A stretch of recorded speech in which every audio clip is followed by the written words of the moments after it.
We are told that we should be kind and put other people's needs ahead of our own. But does anyone tell us that being too kind and caring can be dangerous?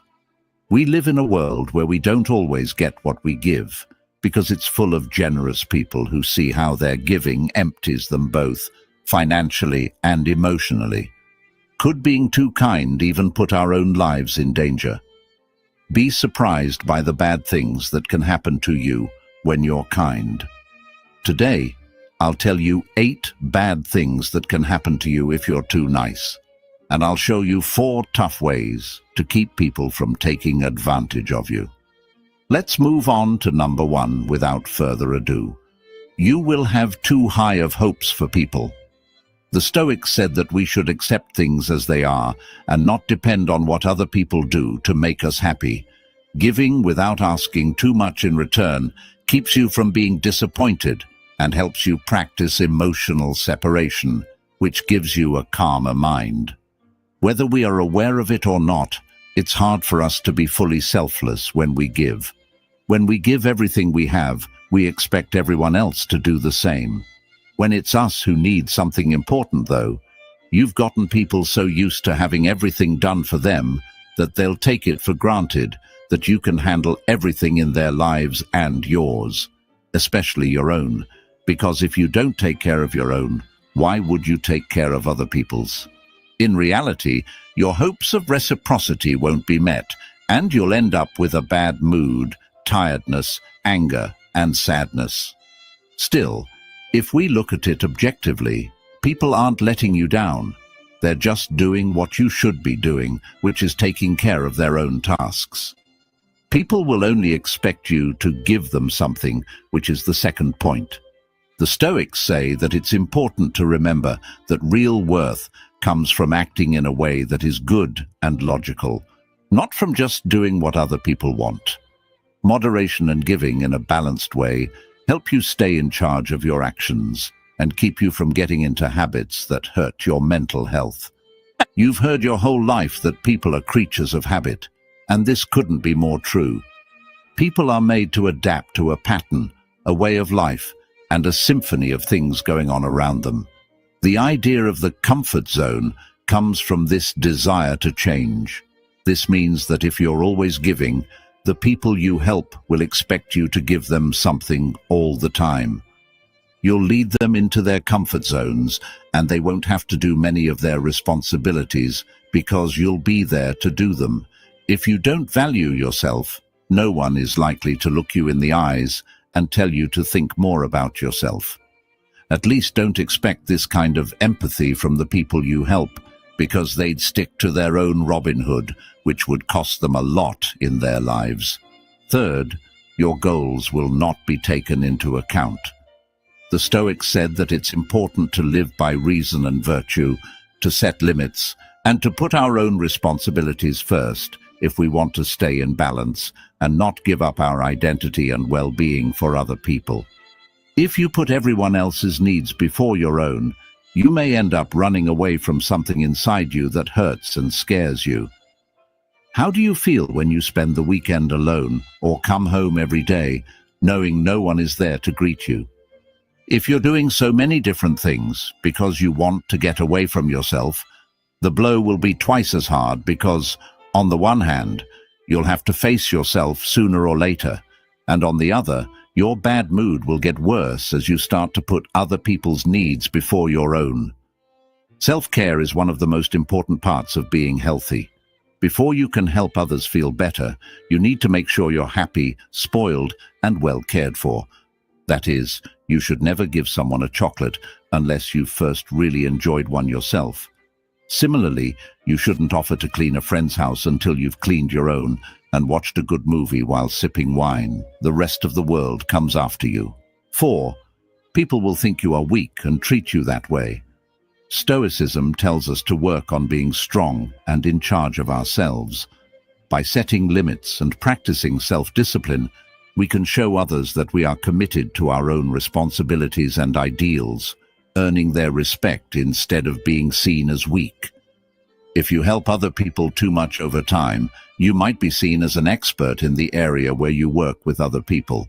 You might be making the exact opposite impression. When you don't set limits, people start to see you as weak, just like the person who opposes a boss. So much so that they'll come to you to get rid of their responsibilities because they know you won't say no. On the contrary, as soon as you use this magic word, they will start to feel something for you. They never thought they would. Respect. You'll have a lot of buts, or people who only come to you when they need something.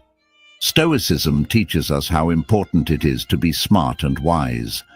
By choosing who to help with self-control and perspective, we can tell the difference between real people and those who want to take advantage, so we don't waste our time or energy on things that don't help. People who thought you were a good friend all of a sudden only want to hang out with you when they need something. If you think about it logically, it's not so unlikely that this could happen to you, since most people don't invite their employees or co-workers to have coffee with them, let alone a beer. What's going on with you makes sense, but that doesn't mean it's fair.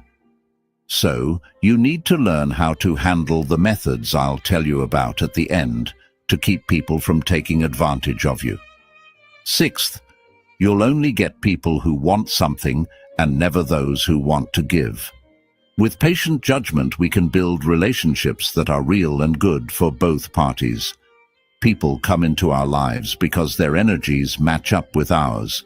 That is, if we vibrate low, we attract people who are negative, depressed, have dark souls, and want to hurt us.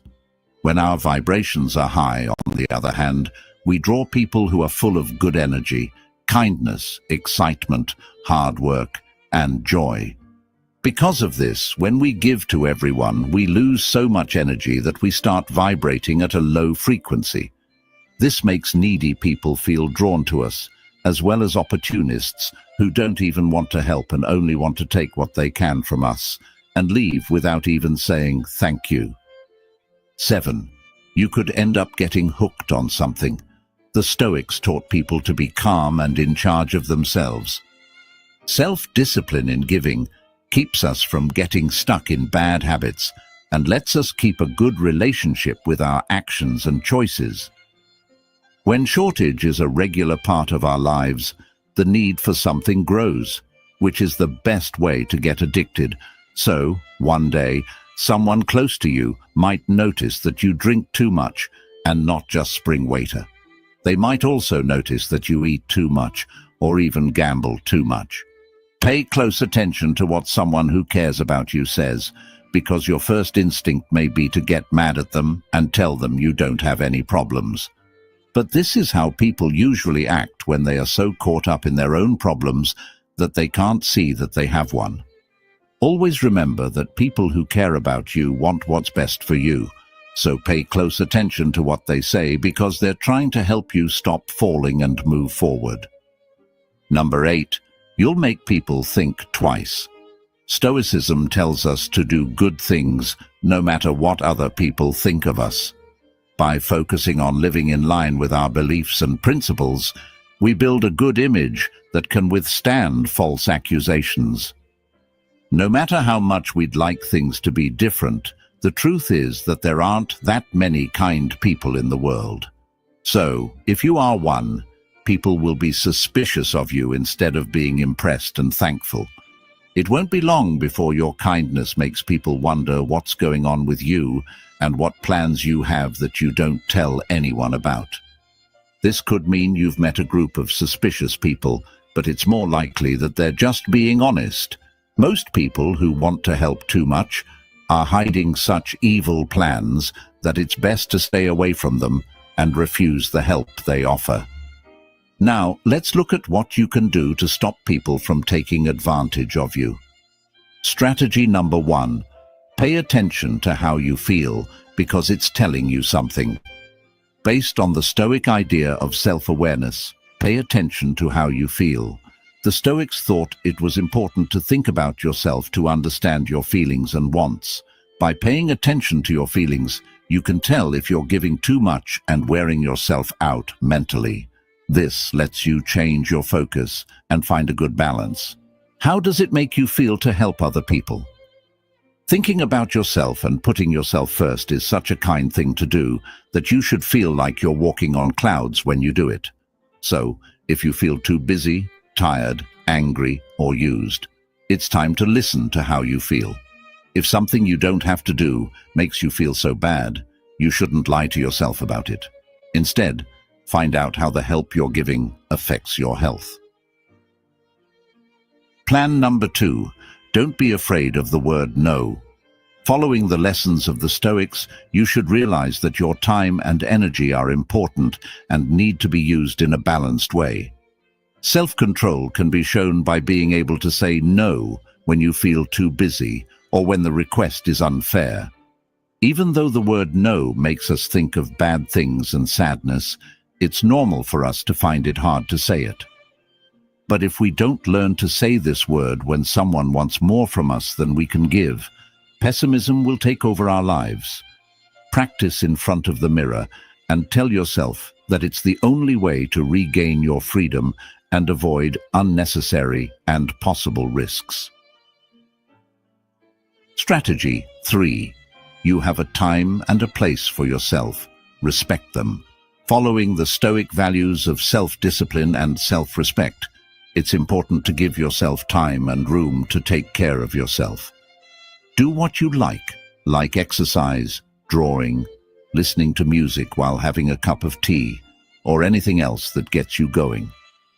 Finish your responsibilities as soon as you can so you can try this out. You should take this very seriously, so seriously that you should schedule this time every day or every week. So, if someone asks for your help at that time, they need to be very kind and helpful to you, not to the person. So without remorse, you tell them no and enjoy that time and space just for yourself. If you don't want to be so direct, you can offer to help at a different time, but make it clear that you will only be able to help for a short time because you have other things to do. Strategy number 4. Identify energy vampires and distance yourself from them. Following the Stoic principles of self-discipline and wisdom, it's important to know which relationships are good for you and which can drain you mentally. By staying away from people who constantly drain your energy and don't add anything positive, you're taking care of your own health and showing Stoic self-control in your relationships. You should know that if you try to help an energy thief, it won't work. These people overwhelm you with their complaints, their pains, and their catastrophic view of life. Don't bother trying to help them, because if their problems were solved, they would have to stop complaining.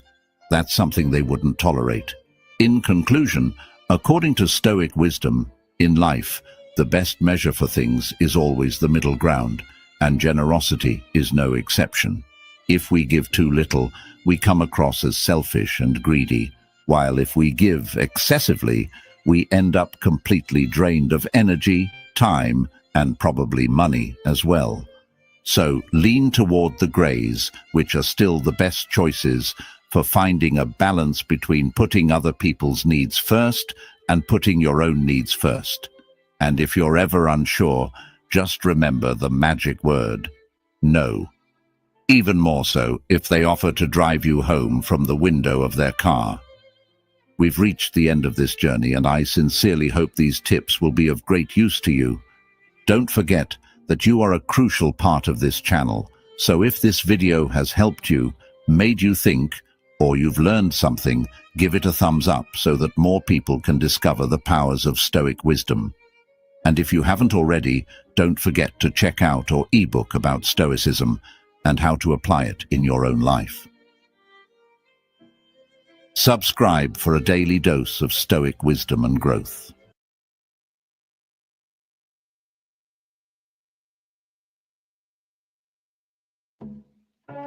So not only should we all have enough self-care to just cut these people off and not deal with them, and especially if we're going to interact or observe out of fascination or entertainment, stop submitting, stop denying reality, stop allowing the beings to project onto you and abuse you and deceive you and just act like it's all okay and it's cute and cuddly. It's not. It's completely sick and twisted. It's dysfunctional. It's not virtuous. It's unjust.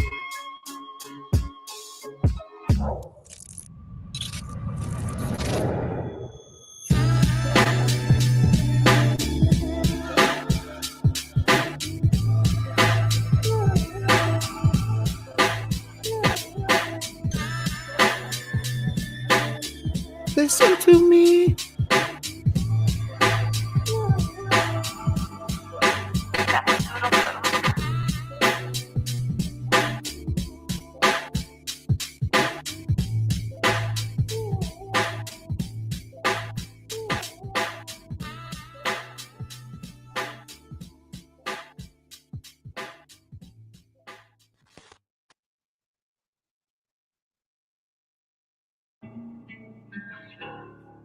You know, that love shit usually goes one way, the hating shit usually goes back the other way. And it's usually a motherfucker that has more power and an inspiration who does all the loving, and it's usually the one lacking that doing the hating. So everything as it should be. Now you start to communicate the real idea. Oh, you're far from stupid. Right? There's many folks on here. I know they ain't stupid. They're very clever people. They're very intelligent people when they want to be, but they're very ignorant when they choose to be. They want to ignore the facts, the record, the history, the words, the terms, the etymology, the sentiment, the cause and effect, the logic, where it all leads, the morality. They just want to put all that to the side because they got a feeling and a cause. That is the bane of our existence at this time. That is political correctness. That is division. And that's how our masters are gaming us on all sides, from all colors and all classes, whether you realize it or not. And that's why, for folks who are new, I call myself the unslaved one, because I'm under this strange notion that we're all in slavery on some level, that we're all being genocided on some level. I mean, I could point to them things they're shooting in the skies. I could point to the things they're shooting in your veins. I could point to your political structures and the corrupt clowns running it that you vote for to be your daddies on all sides. There's many reasons I have, strange as I am, to believe that we're all being enslaved and or genocided, and we don't have the time, energy, and attention to sit around arguing over colorism about it. I think the fact that it's happening to everybody on all scales to different levels is the reason we should be uniting now more than ever. I'm weird like that. Does that sound familiar to any other group of people out there? Hello, anyone with me? I'll wait when it starts to become clear what the obvious dynamic is here on this land, color aside, because we're talking a culture issue, we're talking a class issue, we're talking a status issue. What we're oftentimes not doing enough of is talking common fucking sense. Mr. O'Shea? Man, fucking nailing it, dude. We have to hold out that, like they say, while a lot of folks use it as an excuse, we're all growing and learning here. Yeah, there's a fine line growing and learning, but just being a coward and never moving to the next level. I know that because I know me, and you're not going to convince me any different. Right? Like we're on like 3, 5, 10 years of this shit. Motherfuckers, if you're learning at this rate, you're going to be dead before we do what the fuck is minimal and necessary. The only reason that these motherfuckers need to have me in a room because I got the key to this understanding along with other folks, and we need to get this right to do the next right thing. If I have to lead in that perspective, well, then I was chosen to do that. If you motherfuckers want to lead and you want me to play second fiddle and give you the information, I really don't give a fuck about the clout and the credit. At the end of the day, this is what it's going to take to be men and to go to the next level. This is what's going to take for us to actually trust ourselves and each other, respect ourselves and each other. Right? I don't see any other way. Powerful Gorilla Gems, as always, featuring the world famous Brian O'Shea.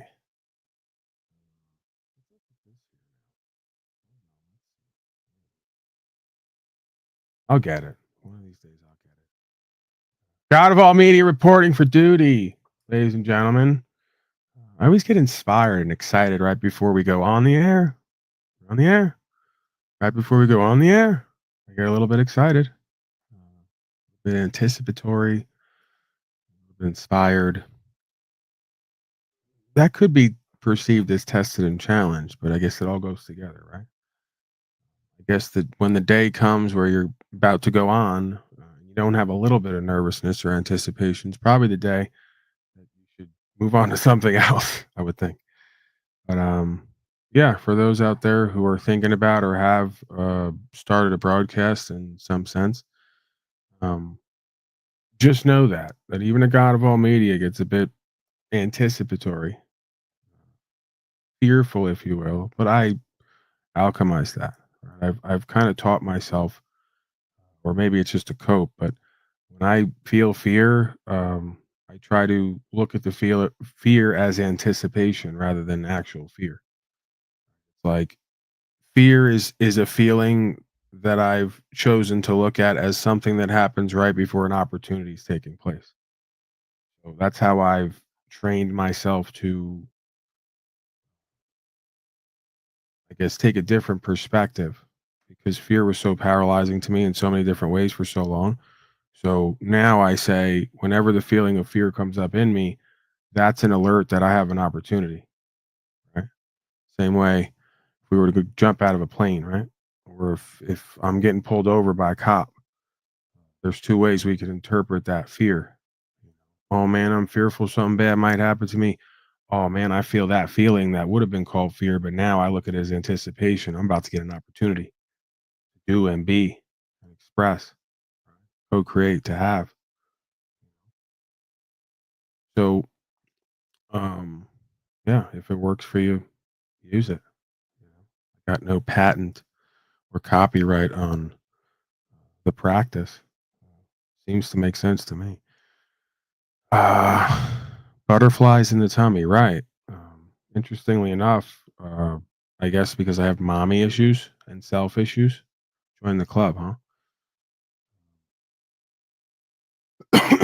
Majority of my life, and probably still to this day, I don't really approach anyone too often. But yeah, I experienced that fear, that anticipation, talking to women, especially in a, I guess, romantic sense of based on attraction. Folks probably wouldn't know it by how I present on here or various venues, but that is the case. So same deal, right? Anytime we approach somebody, we can choose to see what would be paralyzing fear as anticipation because we have an opportunity to co-create and to express and connect and all the rest of it. Questions, comments, concerns. It's a decent countenance, I would say, for those who wish to interact with me and don't want a house brought down on them. With that said, let's not sell a dream here because you know how I am. I can go from 0 to 60 like that if necessary. And I guess if necessary is a subjective perspective. But with that said, I'm not as fired up right out of the gate as I could be. So if you got something you want to address with me, now is probably a good time conceptually, right? Until we get into it and potentially you bullshit me or others, you know, maybe interfere with the idea of connecting with truth, right? Or aligning with the truth or what is life on life's terms. That gets me fired up like nothing else. But again, I have to step back from that at times and realize this is just my perspective. Who am I to tell anyone else what it is conclusively or how to live ultimately?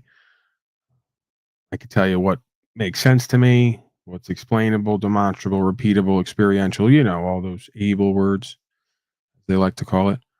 I can tell you what the experience has been for me. That doesn't necessarily have to be your truth, as they like to say. There are many paths to the top of the mountain. I would think, though, we would want to somewhat objectively define what the top of the mountain is, people, places, and things wise, or even if it's just subjectively based on good taste or a beneficial outcome based on a alignment and definition, right? So oftentimes we have these interactions, these communications, and we never get together to do like first things first. I always find that to be fascinating. Folks will come here over 3 years and go, Paulie boy, we're going to do community and work together. I go, no, we're not, because you didn't do first steps first, which is to evaluate self and me alongside with me to establish what the definition of the top of the mountain is. What's the definition of success for myself and you and everyone else who's a part of this endeavor? Just like if you were to write up a claim, potentially, I'm not saying that I do this all the time, but I probably should. The same way they do. If you write up a claim, you may want to attach a second piece of paper to define all your words so that we know exactly what we're talking about. What's the goal, right? What is going to be fulfilling here? What's the purpose driven sort of idea or ideology, set of principles, value systems? We never seem to do that. By we, I mean most people who interact with me, because most people who interact with me listen to me loop thousands of days straight on what those ideas are for me. Seemingly they hear it, they say Polyboy's looping again, but they never take it in and realize that's what's going to work with me here or not. So it's like I never really see anyone else do that, where they go, hey, here's my principles, here's my value systems, here's my definition of like self actualization, realization. Here's what it looks like and feels like, and here's what I'm moving toward or what I'm shooting for. And then going, are you cool with that, for whoever else is in the room? And then going, hey, does that make sense to you? Hey, can we work? Can we get to something? I'm constantly doing that at the risk of being called narcissistic, egotistical, and judgy. I just see it as like common good sense. If you're going to get together to build, you got to get a blueprint going first. And we got to define, are these 2x4s, 4x4s, right? We doing 6-inch foundation, foot. What are we doing? Floodplain. What are we doing? We got to get on a same page here. We got to get on a principia, right? First things first, foundational principles and values. The same way we build a house. See, the Masons know this because they're the house builder. The generalized public slaves don't seem to care because all we need is love, don't you know? And it hasn't worked yet. It's so fascinating because it hasn't worked yet.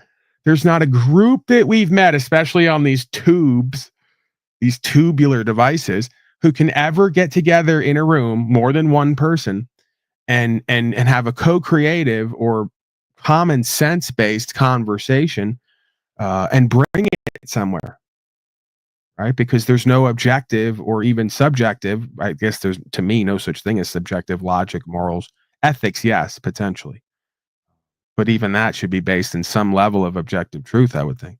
But because these folks fail to prioritize logic and morals and an understanding within self and within life and with other selves, they can't get anywhere in themselves or in life, no matter how much love they claim to have or how much they show.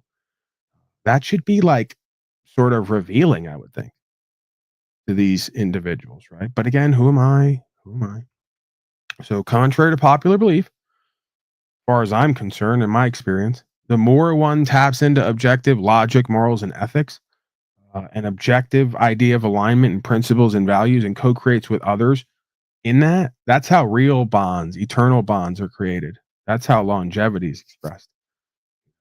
Co-creating with eternal truth is creating an eternal bond.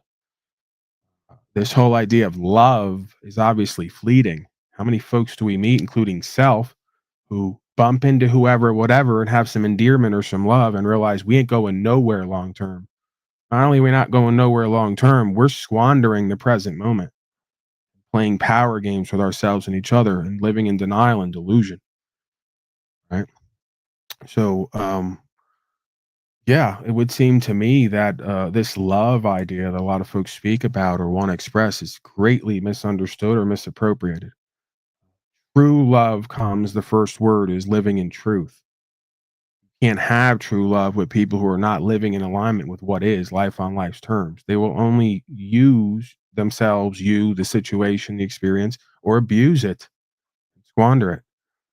Beings who have objective understanding of logic, moral, and ethics, and how to co-create to a beneficial outcome for self and each other, are a power couple. That's a power group. It's a power community, right? A group of folks who don't have that and aren't on the same page can't build anything together that will weather the storm long term, because they're running off of emotions that are fleeting and deceptive. True love, right? True love, much as these folks would not like to accept it, is conditional. See, I'm gonna really trigger today. And again, when I give these non-sermons and these perspectives and stream of consciousness, please understand that I'm not necessarily, while I am talking about objective understanding, I'm also keenly aware that in every human experience is the potential for self-deception and delusion. So I'm speaking with authority. I'm speaking about certain perspective and experience. It seems to be all there is. It seems to be, for me, the only thing that matters and works here. Don't confuse that ultimately for me saying that I'm God and I know the only way, and that everyone else's way is necessarily detrimental or lacking in some kind of purpose, meaning, or value. It would seem to me, um, I don't know about going forward, consciousness and awareness may rise to a certain point, may exist to a certain point where all past mistakes or misunderstandings are rectified. But it would seem to me in my own life and in many others that this is a long game process. Conscious and awareness becoming enlightenment, whatever you want to call it. Um, so, with that said, it would seem to me that enlightenment, even just as a phrase or a feeling based term, comes down to lightening the load and the burden. That's what enlightenment would seem to be to me.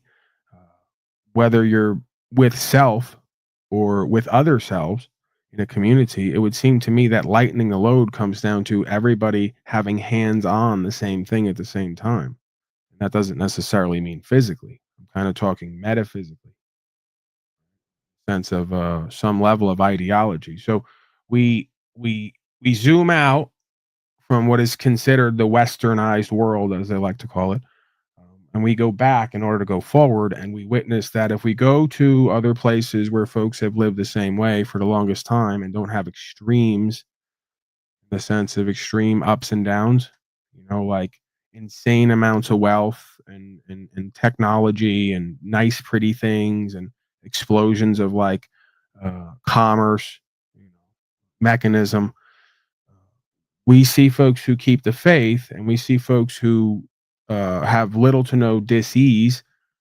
We see folks who are able to meet life on life's terms and not live in delusion and denial, so much so that they are masters of themselves, and potentially the environment when it comes to survival and thriving with little to nothing, okay, other than understanding and co-creation. So, um, again, I'm not one of these people who's downing, America or the Western world because I'm selfish and never been anywhere else, and I've been out of the supposed country. I'm also not one of these people who tries to put a halo on every brown person who runs around in a uh, bushwhacking outfit. So let's get that straight. Politically correct or incorrect on both sides, opposite same dynamic.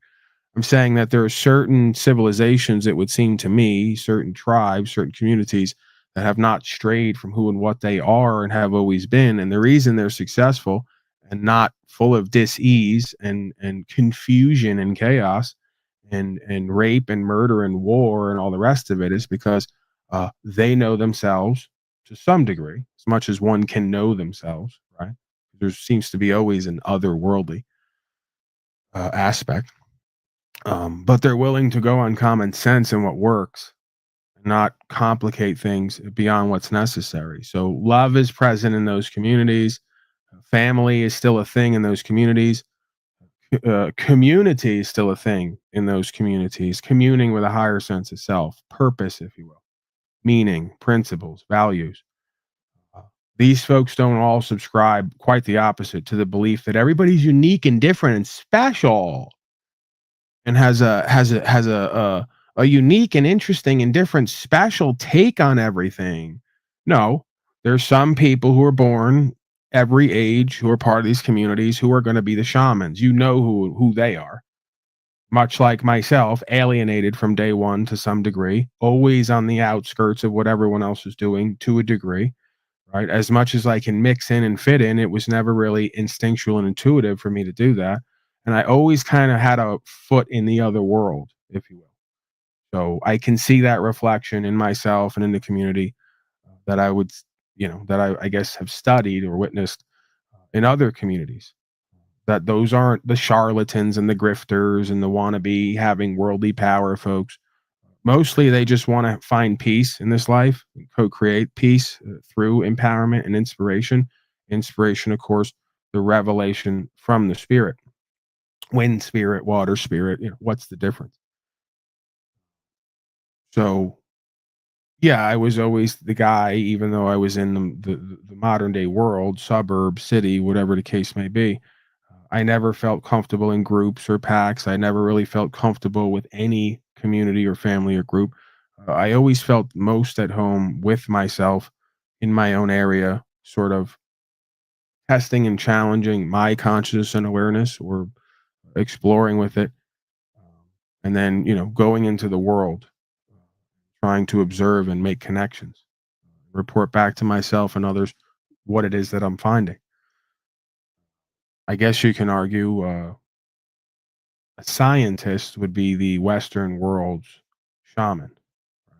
One who's, as much as they may have a care or a love for people or even life at times, they feel most at home with themselves, with the knowledge and the understanding, testing certain ideas and theories, putting them in play, and then reporting on the results, potentially for their and everyone else's benefit. Right?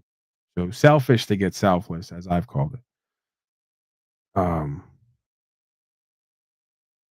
on the topic of love, I think you'd be an amazing father, grandfather, potentially, if I can check my bad habits that I potentially have learned from my father. And I'll be equitable as much as I always try to be. If I can employ what I've learned, or how I'm different from my father with what my father has shown in a somewhat positive light, in the sense of doing my work here, whatever I feel that may be, being somewhat dedicated and disciplined to whatever it is that I'm doing, not being a lazy, procrastinating slave. So, there's a give and take with everything. My father always worked hard. He worked pretty much every day. Um, so much so he probably had less time to himself and to me and everyone else. But I'm not going to, do the whole daddy wasn't there thing. I mean, quite frankly, the way my father and I have not had a bond all my life or been able to relate, it was almost a source of peace for me the more my father was out and working. I had the house to myself. But yeah, again, there's sort of, the quote unquote positive and negative attributes or traits, and we witness that and experience that with our parents, and then we alter where we see that layover with ourselves. So I've come more toward the middle, where I used to be a bit more Talcottian, very much more Talcottian, where it was all about sitting around, waiting for the world to bring me something, being entitled, thinking that I had a right to get high and do drugs and explore my consciousness, and everyone else was going to pay for it, not want to work, not want to serve any kind of ideal, but claim that I'm some kind of godchild, because again, there's some truth in every lie, right? There's some deception in every claim of my truth that can't be shown to be objective. So, newsflash, I am a godchild.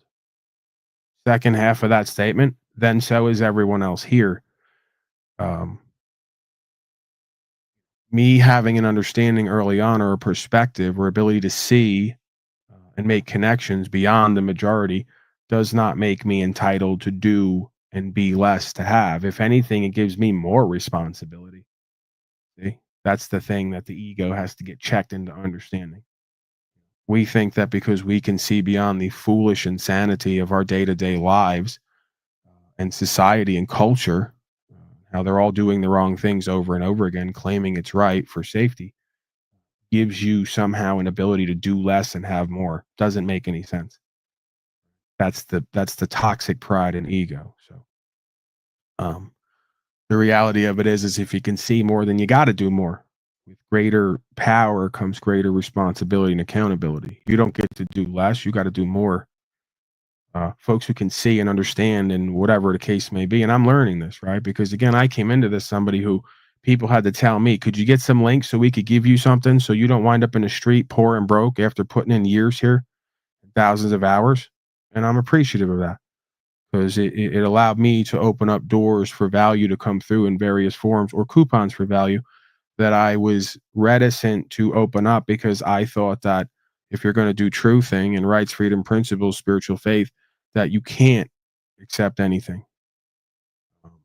And again, there's a fine line there, right? There's a difference between being in love with the coupons for value and the things, versus recognizing that if we're going to live in this world while not being of it, we require certain things to have these experiences and to co-create. So we can't live in delusion and denial, and we can't close off doors for value to show up for us if we're putting in the time, energy, and attention in the work and there's results. So just like anybody else who lives that way gets value, what's the difference between me or anybody else who brings value in this form? So, yeah, I don't know how I got off on that, but there's just been a few things that I've been kind of reflecting on, I guess, for the past, well, not only days, but weeks, months, years, common themes. How much of these coupons for value they call money evil? How much is it just us being evil by either lusting for it constantly above all else, or denying that we potentially need to use it to get whatever we need if we're not going to create that on our own? Right? Either way is kind of evil in the sense of living backward. You're denying yourself, or you're denying the truth, or you're denying God, or you're denying the reality that we face.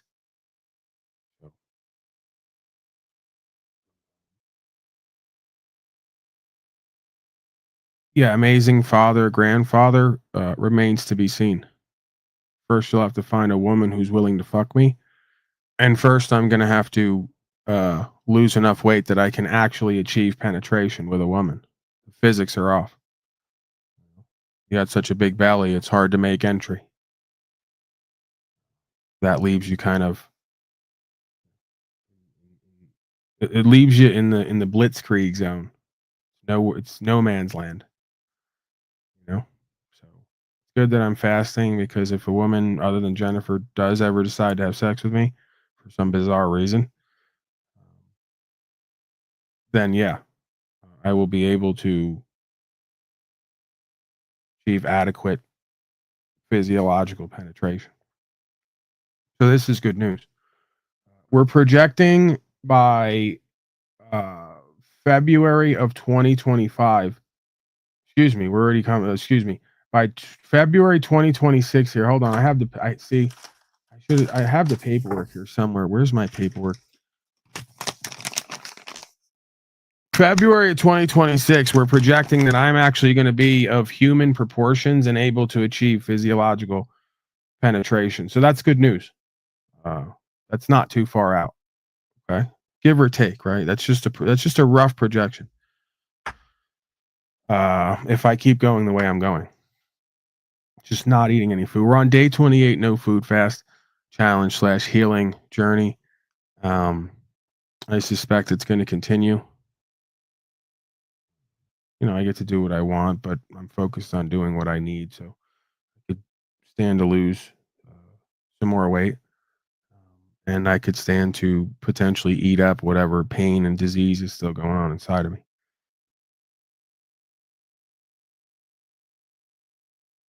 Questions, comments, concerns?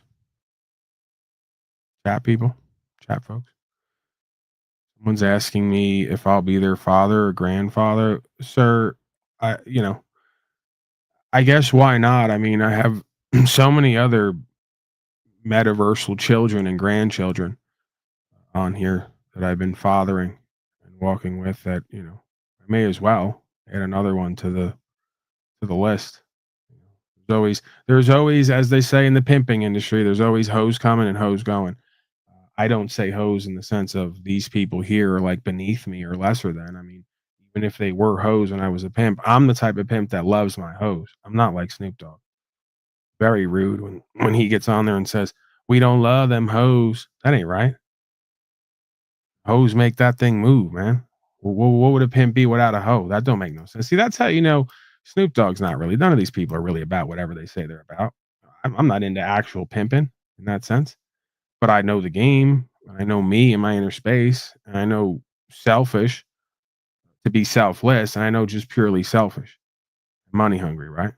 So beware, even on the streets, lowest level, of a pimp who says they don't love their hoes. At the end of the day, there's no love, they say. The true ones say there's no love like a pimp and hoes love, because they go through everything together. Nothing splits them up. Go deal with a squares love. As soon as they talk to the opposite sex in the aisle at the store, they're hating on each other, cursing at each other, throwing each other shit out the window. going to court. There's no love you could argue like a pimp and hoes love. They go through everything together. There's pimps and hoes who are in their 60s and 70s. They love each other more than everybody else in their experience because they said it all, they've seen it all, they've done it all, they've been through everything together. Isn't that what real love is? Isn't that part of what real love is? To a degree. I'm saying like, I'm not saying like, validating a whole bunch of dysfunctional, detrimental, deleterious activity for self and others. But I'm saying isn't part of what true love back in the day was with a man and a woman is we literally go through everything together. I'm not talking me beating you up and shit like that. Abusive, dysfunctional shit. Saying, we have it out sometime. We argue, we disagree. We have our ups and downs. Sometimes we entertain other people and have other relationships, but we love each other. We care for each other. We're willing to understand each other and accept each other and potentially work on it together, become better people and grow together, right? Over a long period of time. Isn't that what the real shit's about? Maybe that's what everyone's forgot about, among other things. Right? This idea of we got so many options and I deserve love and I deserve this and I deserve that. Well, who are you and what are you doing and being and how are you giving that out to get that back? Oh, they never want to ask that question. Everybody's so loving. Everybody's so great. Everybody deserves so much till you ask them who they are, what they're doing, and what makes them think that. Then you're being judgy. So yeah, I'm just, I guess I'm partly an old soul. I must be indirectly from the old school because I just feel like in this life, whether it's a relationship, whether it's wealth internally, health internally, wealth externally, everything in life that's worth doing, everything in life that's worthy, everything in life that points to some level of power, value, and co-creation, takes you doing and being and getting to have. It takes you working on yourself or in the world. None of this shit that we value necessarily comes easy in life. There's a path that we got to walk and work to get it. Is that a goblin creature in the back? I think it is. Greetings, goblin creature. Hey, what's going on? We're here, man. Just another day, doing what we do, ranting and raving, fellowshipping, facilitating, entertaining, serving, whatever we got to do to keep the trailer moving forward without moving at all, right? I hear you, brother. Physically moving forward. It's been a minute. I just wanted to check in with you, man. And I don't know why, but when I clicked on your stream today, it just drew me in, man. I just want to check. You doing all right, man? Yeah, I'm. Do I seem like I'm not doing okay, or what? Are you worried about me? You concerned? Well, it's just everyone has good days and bad days, man. I know how it is. Yeah, I gotta say, man. At some point, my perspectives change on all this stuff. I really don't have any bad days. Like even when I was in a lot of pain and feeling like I'm gonna die and having to confront that and whatever else, I don't really. I just see it all as one moment, one story, and the more that I live into it, the more I get seemingly more faithful that there's something at the end of this. I feel more purposeful and more fulfilled in certain ways, and just I guess balanced and centered. So yeah, I don't ever really conceive or consider my days, I guess, good or bad. I just uh, see it as one long game story and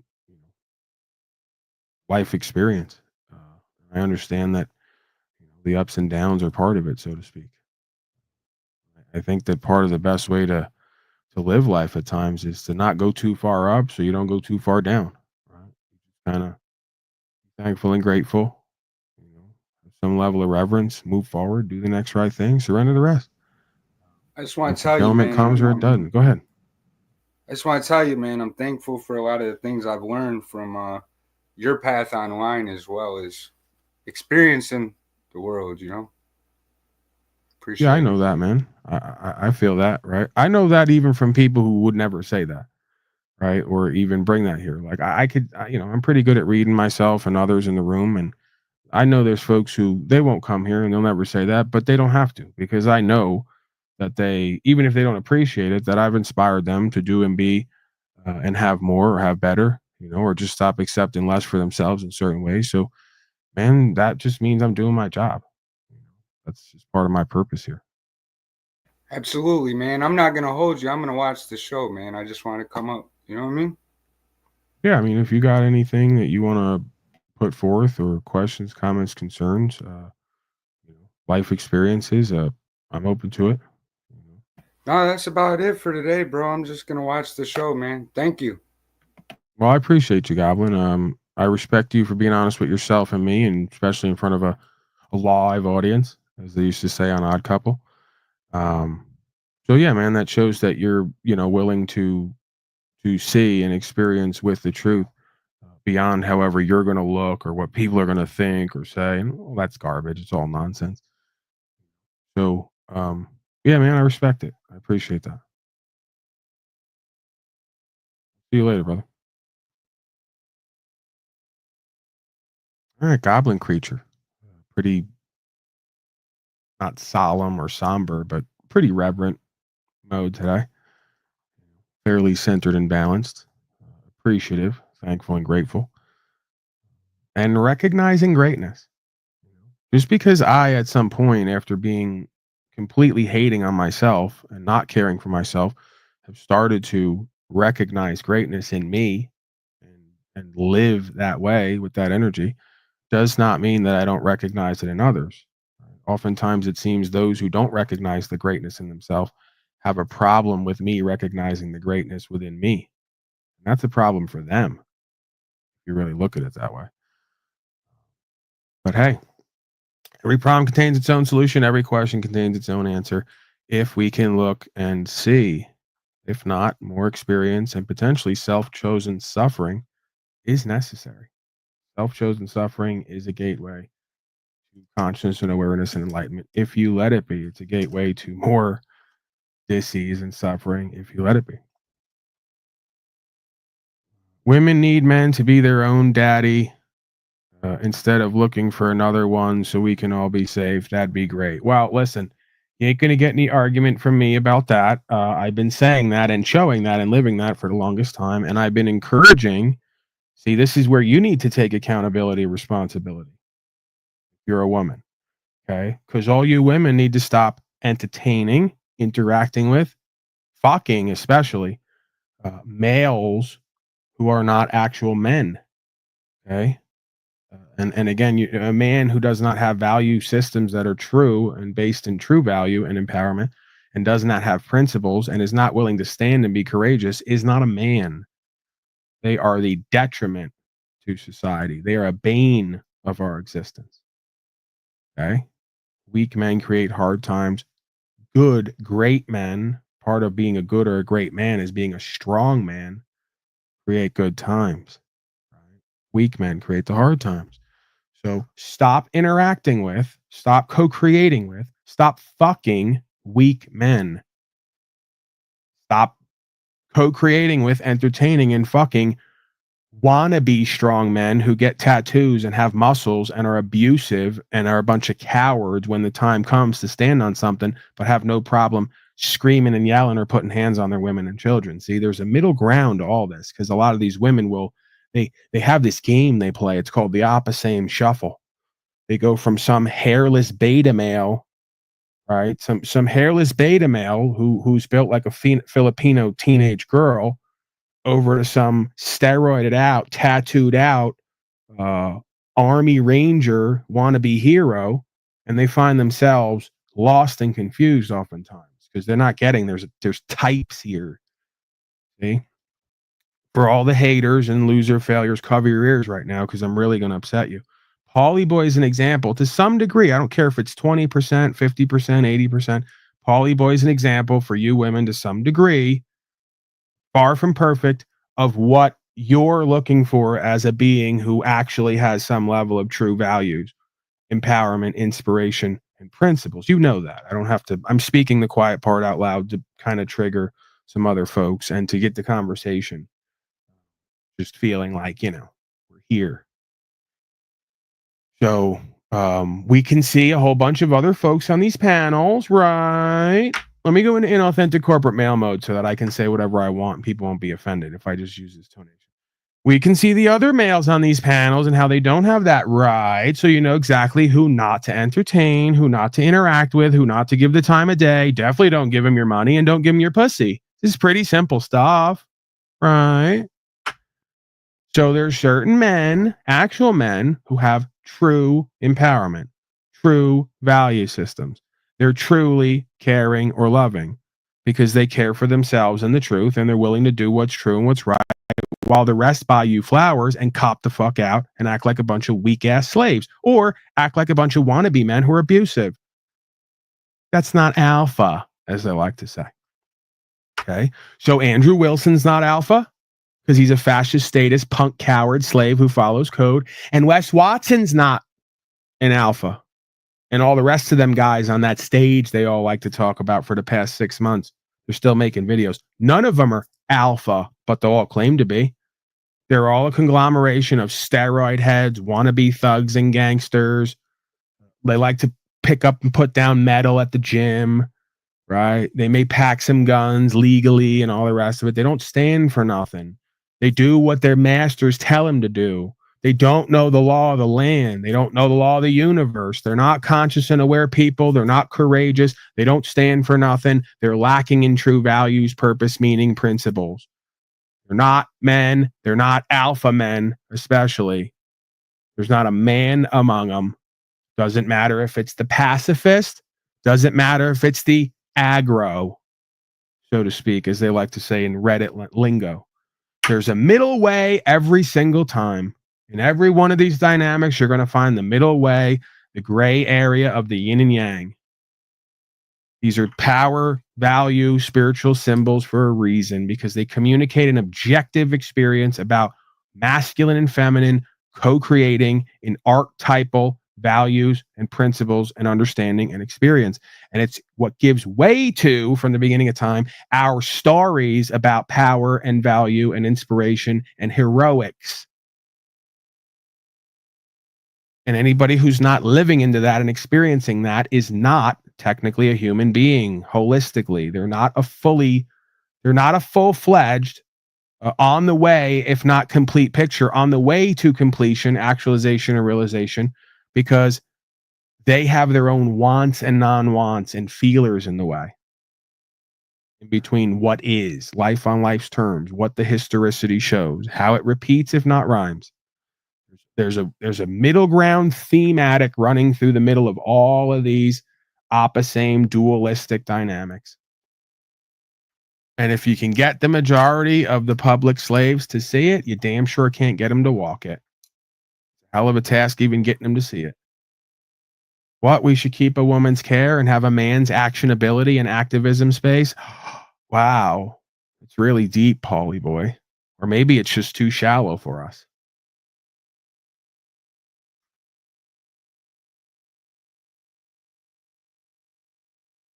Who's this Andrew Wilson character?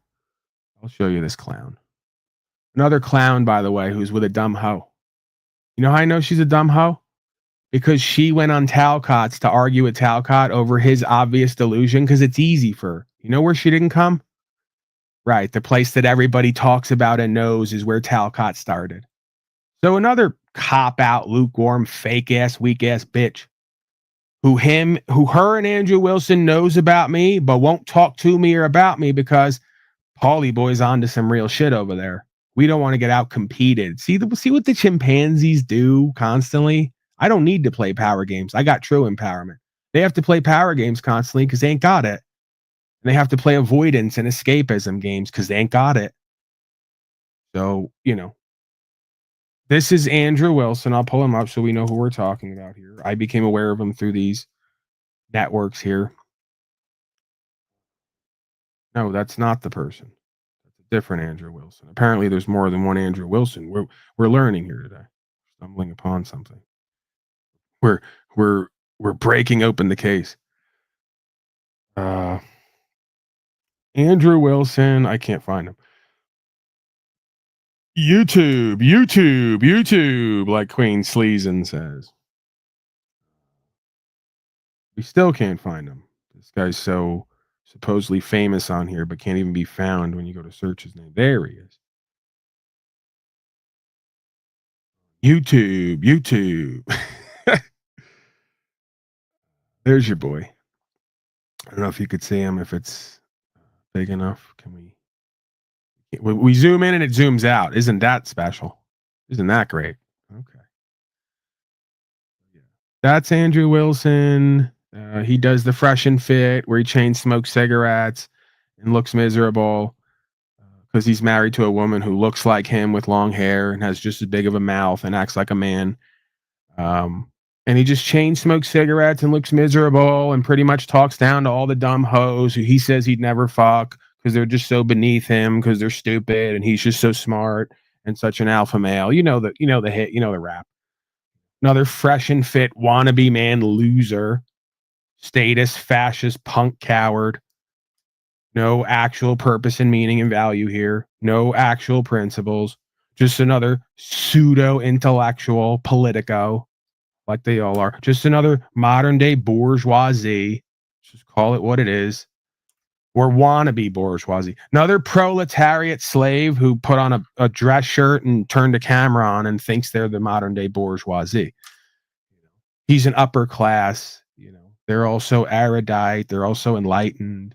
They're also elitist. They're also intelligent. What they're not is free. What they're not is courageous. What they're not is honorable and good faith. What they're not is principled. What they're not is Americans. Let's be clear on that. Okay. And they're definitely not God's people. Because, it's a chain of title. One goes with the other, goes with the other, goes with the other. Back to origin. Right, exactly. What they are is a fucking clown. Just here to amuse all the other rabble public slaves, mostly migtards, who can't get a woman, don't know what a real woman is, don't know what a real man is, and definitely aren't being that, and like to watch these losers talk down to these hoes and make them feel better about being involuntary celibate or being married to some bitch who looks like them and acts like a man. Pretty much what you're dealing with there. It's another roundabout cope session. Like most of these panels and holes are, most of these broadcasts and broadcasters are just one big fucking delusion, denial, cope fest, where life on life's terms gets ignored, rights, freedom, principles, spiritual faith gets ignored, because we got so many other things to talk about and do and be. We're so intelligent, don't you know? We're conservatives. We read the Bible, but we can't interpret anything or understand anything or explain it to be understood or interpreted beyond the menial machinations of a shallow level of conscious and awareness. And as usual, those are the ones who get the numbers, get the attention, get the money, get the opportunities to play around in Hollywood in front of everybody the majority of the time, for obvious reasons. Because once again, the spirit, apparently, the thing that they call the God of this world, that just loves to like keep everyone at a certain level and never rising beyond the glass ceiling, just loves to do mockery and blasphemy and sorcery, and it just can't get enough. And by proxy, the slaves who all pay for this shit and beg for it and watch it and think it's just so great can't get enough. So if they like it, I love it, because I don't have any control over anyone else. I wouldn't take control over anyone else if I could. This is about controlling oneself and the future of one's life, and surrendering the rest in faith. The reality of it is, first of all, I'm not even so sure, even if I want that I really need that, or if I really want it once I'd have it. But the fame and all the big stuff, potentially not for people doing what I'm doing. Not for people like me, and not for people doing what I'm doing. So, and again, even if part of us wants that, because we, it's like a, the part of us that is just or sees the truth and what's right beyond the delusion and illusion wants to see, if not self, this understanding vindicated, right? Sort of by virtue of what it is and how it works, wants to see it far and wide and everywhere and to be understood. But that's not reality, right? So you can't get caught up in that, because it will interfere with one's own journey. So I've, on a level, had to let go of that. And I think that that's probably the best place to be. If it ever is going to come, it doesn't have to be with me and through me. And for me to believe it does would be a problem for me. it would cause me an issue. But it is always fascinating and interesting to see these folks who have the 10x the numbers and subscribers, at least 10x the value and whatever else showing up for them, because they're in and of the world, and like meets like, it would seem to me to be. So obviously the majority of statist fascist cowards are not going to come to this broadcast and get power and value from it and with it. Right? They're going to go to where they can identify with the problem and cope with someone else and feel like they're understood and heard and that they have meaning. That's the game, right? That's how political science works, media relations works, and all the rest of it is you take someone like me who doesn't care about the truth and what's right, doesn't care about rights, freedom, principles, spiritual faith, actualization, realization, and you just put me in front of the camera and I talk to what you want to believe is true. I talk to what you witness and experience is true for you. And I never bring you beyond that point. It's even better if it can be someone who's somewhat commonsensical, somewhat logical, somewhat intelligent, but not beyond the glass ceiling. We put them in place. We allow them to be in place. We give them the access, right? And then we see who they all gravitate toward, because I think it's fascinating. Why would Andrew Wilson's wife gravitate toward Jack Talcott other than to make him another content piece as a fool, right? Where is she not going to go? Where are they not going to go? The same place Mark Passio's not going to go. The same place Chile DeCastro won't show up to anymore. The same place Brian from High Impact won't show up or have me on, right? They're not going to come over here. They're not going to have me on their platform, because I'm going to talk some real shit that goes above and beyond all these loser failures and their nonsense. What needs to be done now more than ever? If not, you're going into deeper slavery and genocide. We all know that. And they want to cope and escape from that and act like that's not happening. Or they want to confront that on the lowest level and say the answer is voting for Donnie and having more police on the streets. This is who we're dealing with, right? So you guys don't fool me. I know you all think that the biggest part of this whole thing is fooling the audience. And I got to tell you, you don't fool some of them either. The majority of them you do, but some of them you're not fooling. You're not fooling me. This is why I know you're shameless and have no integrity and you're cowards, because you know you're not fooling all the audience and you know you're not fooling people like me. But as long as you don't look at it and focus on it or interact with it or address it, it's like you can pretend it's not happening. Right. And again, that's just, if you like it, I love it. You know, I've gotten real comfortable in this life, and that's why I've been formed the way I am, to just be good on my own and with God, and to walk in trust, equity, and faith, and do the next right thing, surrender and faith. And whoever and whatever's there by the end of the day, that's what's meant to be. But don't think in between. I don't see the games. I don't see the moves. I don't see the ignorance and the arrogance and the escapism. I don't see the denial and delusion, because I see it full on all day, every day. And it's just so telling when I show up to you folks' areas and I make contact with you folks and people around you, and you don't want to interact with me. You claim to be about the truth. You chain smoke cigarettes and act like you're tough. You talk down on all these dumb bitches who ain't got nothing to say back, but you fucking hide in the corner and don't want to come around other areas where you're going to get called the fuck out, where you're going to get asked who and what you are and be shown for what you really are, where you got somebody who you ain't the smartest guy in the room anymore, right? That's the bottom line. See, I'll go anywhere with anybody. You know, they do what they can. I do what I want, and I do what's based in the truth and what's right.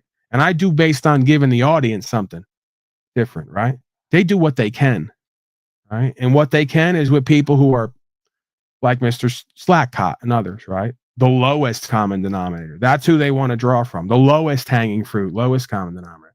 They ain't going to get in a room with someone like me who can see and feel and hear and talk and know them like I know me. Absolutely not. That would potentially topple and undo their whole grift and their whole brand and their whole persona. They're not really willing to gamble. That's how I know they're cowards, among other things. So put them all on the list. Larkin Rose, Mark Passio, Andrew Wilson, Wes Watson would have came on for 10,000, but then I'd have had to ask him an obvious question. Why do you submit to statute, policy, and code? And he's going to go and then try to throw money at the screen and act like that changes anything. You could give me $1 billion today. It doesn't change the dynamic that you're a fucking cucked out slave. They don't get that, or they don't want to get that. Money can't unlame you. Money can't unslave you. You're still going to be a lame ass motherfucker, and you're still going to be a slaved out status fascist hoe whose life is run by code and policy, which is the closest thing you can get to demonic bondage. Dummies.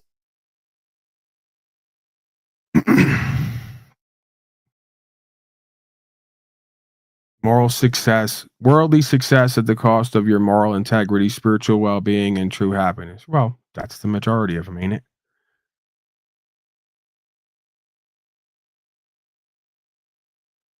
Jack's on my shit list for dumping me here. Rebecca Joe, you've had nothing truthful or positive to say for years at this point.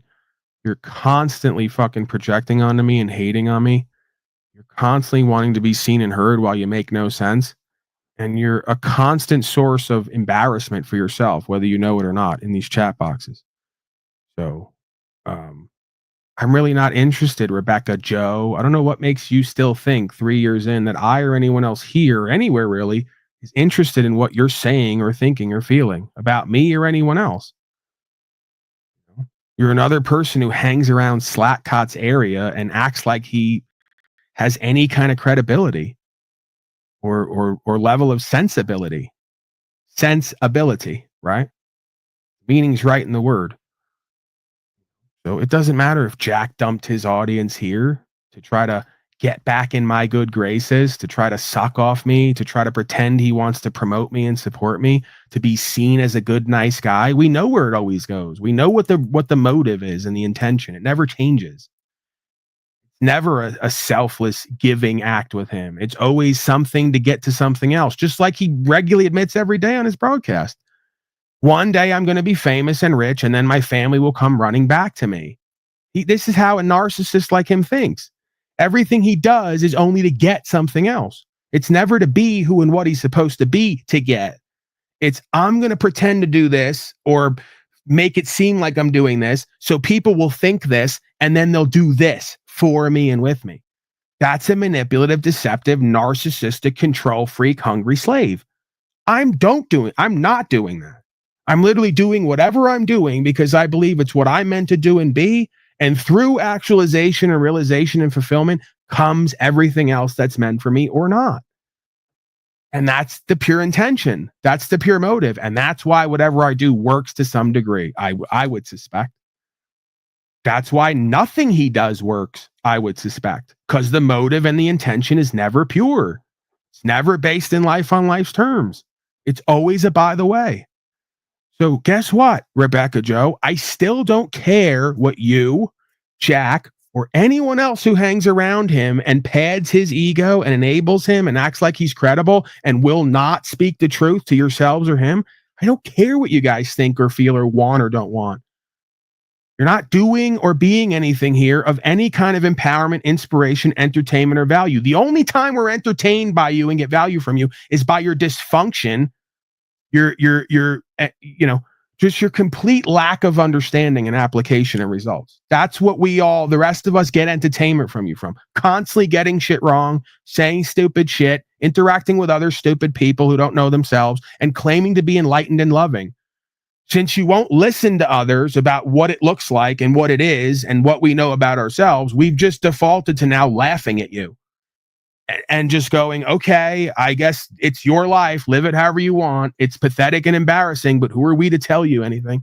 That's where we've all defaulted to just go along to get along at this point. Because you don't listen to common sense. You don't listen to good reason. You can't look at your lives and each other and realize how you're pathetic and embarrassing and ridiculous. And when you're told that, you claim everyone's bullying you. So we've all had to just default to, okay, let's just move on with our lives and ignore them. Let them live their own life, learn their own way. Maybe there's something they know we don't. Or just laugh at your fucking impertinence and incompetence. Really, that's just really all it comes down to. You guys don't respect yourselves. You don't respect the truth. You don't respect motherfuckers who are doing and being something. And you think you're going to presuppose reality and cause and effect with your brand of love, non-love. It's beyond in denial and delusional. And it's culted the fuck out, by the way. So just keep doing it. I hope it works out for you. You're completely in the beast system matrix at this point. These internet and these cults have you by the balls and the breasts. You're going nowhere in your lives and in your relationships, and you're blaming Paulie Boy and people like him when you get shitty fucking horrible results everywhere in your life. So just keep doing it. Just keep enjoying, keep coping, keep escaping, keep non-rationalizing, keep justifying, making excuses, keep projecting. Talcott has lost it. No, that's the thing, Zatoichi. You can't lose what you've never had. See? He hasn't lost it. He's more delusional than ever. He's more desperate than ever. He's more in denial than ever. And today he looked completely intoxicated. Either so much cannabis that he could barely see straight or even talk, or he's back on the sauce. So just figure it out at some point. He's laughing and giggling at all of you. He's on so much dope, he doesn't know where he is in order to cope. His life's in fucking shambles. He has nobody and nothing, and he's coping online with a bunch of falsely empowered codependents, and that number's dwindling, by the way. We've gone from 80 to 100 people down to 20 to 40. And if we extend this out another year or two, it's going to be down to 10 or 20 of the most hardcore, delusional, in denial, identified with narcissism and a problem, personality disorder, or just people who want to witness the extra slow-mo train wreck is all that's going on there. Okay. So when we're ready, when everyone's ready, we're going to come back to reality. When you're ready, I'll be here. We're going to talk objective truth, life on life's terms. We're going to talk cause and effect, and we're going to talk actualization and realization, how to create the life that we want to live based on who we are, who we're becoming. That's true life coaching. When you're ready, the true life coach, non-life coach will be here. Till then, feel free. I don't want to stand in the way of all you guys' love and inspiration and empowerment and entertainment. It's just been so great and amazing over the past 2 or 3 years, right? And I see so much growth and learning and solutions and resolution happening. It's like, oh my God, you've completely just turned everything I've thought on its head. You know, boy, was I wrong about everything so far. Maybe another 7 years. Maybe there's 7 years and the magic and the miracle's finally going to come through, right? Beyond it. It's beyond it. It's beyond sad and pathetic and embarrassing, really. Maybe we'll go like smoke so much dope we can't even see or talk and go listen to Alan Watts tell you not to do or be anything, because why would you try, right? Because we're so enlightened. Maybe we'll go watch some potential CIA, FBI agent tell everyone, don't try, don't do, don't be, just smoke dope and live in a yurt. And make sure you get your license, and make sure you go on government assistance, and make sure you get a shitty part-time job you don't love to do or be a part of, and just fucking subsist. Just barely exist, just subsist. Don't be a part of making any real change or growth or learning or having any kind of tests or challenges, right? Don't like seek some kind of exciting adventure in your life where you like go on a hero's journey. Just fucking dope out and do and be nothing, cause love. And cause enlightenment and God, right? Yeah, sure. Got it. Every one of those people I meet's not a complete embarrassing, can barely talk charity case who thinks that they're enlightened. They're so wise till they have to pay for something / not pay for something. Oops. Till someone has to give them something in order for them to live that they don't want to give them. They're giving to them out of burden. Yeah, great. Can't lose it if you've never had it, right? You also can't lose if you never try, right? Just don't try. Who wants to be a winner in this life on any level? What's there to win? Just don't do and be anything, and don't even try. This way, not only can you not win, but more importantly, you can never actually lose. You know, because confronting the fact that you've lost or are a loser is just so upsetting to our feelers. And it's not real, right? It's not real. Like, who's winning? Who's losing? What does that even really mean? Right. It just, there's no objectivity here. You know, everything's whatever you want it to be, whatever you make it. You know, you're the only one that exists. Truth is whatever you think it is and feel it is, brothers and sisters. Yeah, right. How's that worked out for all of you? How's it worked out for all of you? Your relationships suck. You're poor and broke. You have no career prospects, and you're an embarrassment when it comes to communicating with a human being who can see and feel and talk. Just like that Jubilee character over there. They're perfect for each other. Jubilee and Slackcott. Taylor Slow State finally had a good idea. Every 6 months, he hits on a good idea. They should get together and fuck each other, and they could both delusionally, in denial, not care for their children and claim to be the best mother and father ever and just be so misunderstood. They're perfect for each other.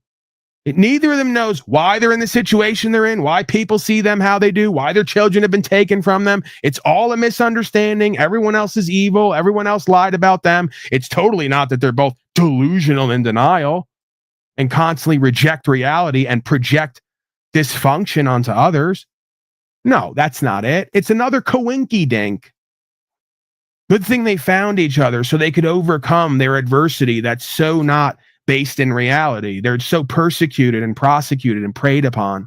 Good thing they found each other so they could do activism together and support each other in their denial and delusion and dysfunction. Great. All right, I'm going to the docket and I'm getting the hell out of here. Jennifer's on her way back. She's been gone for about 9 to 10 days. She had to enter some evidence, had to get some property. Went to see the daughter, potentially her second boyfriend, black boyfriend. Potentially, who knows? She's coming back tonight. Truck's all ready to go. We're probably not going to be going to Oregon this week, maybe next weekend. The truck's tip-top shape at this point. Hey, who needs a truck with all-wheel drive? Who needs land? Who needs to grow anything? Who needs to have their own self-sufficient food supply and clean water? Who needs to have a dwelling that's debt-free, huh? Who needs any of that? Paulie's so selfish and egotistical. Maybe I'll go live on the streets of Pasadena and I'll beg someone to give me shit. I'll beg my government to house me and care for me. Maybe I'll go live on Skid Row and go back on heroin because I shouldn't try or do or be or experience all that life has to offer and what God has planned for me or revealed to me is necessary and proper way to live. Who needs it? I have love, brothers and sisters. Hold on, let me get the weed. Let me get enough weed to where this is okay. I need a ton of weed, like Wizard. I need it. Let me get the pipe out. Well, we're gonna do Wizard Jr. here now. All right. Let me get it out. Oh, there's nothing in here. Oh man, now I gotta do some work. Fuck. I try to live a life of doing as least as possible and expecting more. And now I gotta grind up this weed. If only they could just, do they have weed that comes already grinded so I could just do less and expect more? Oh, I'm always having to fucking inconvenience myself and go out of my way, man. Oh, but once I get this grounded.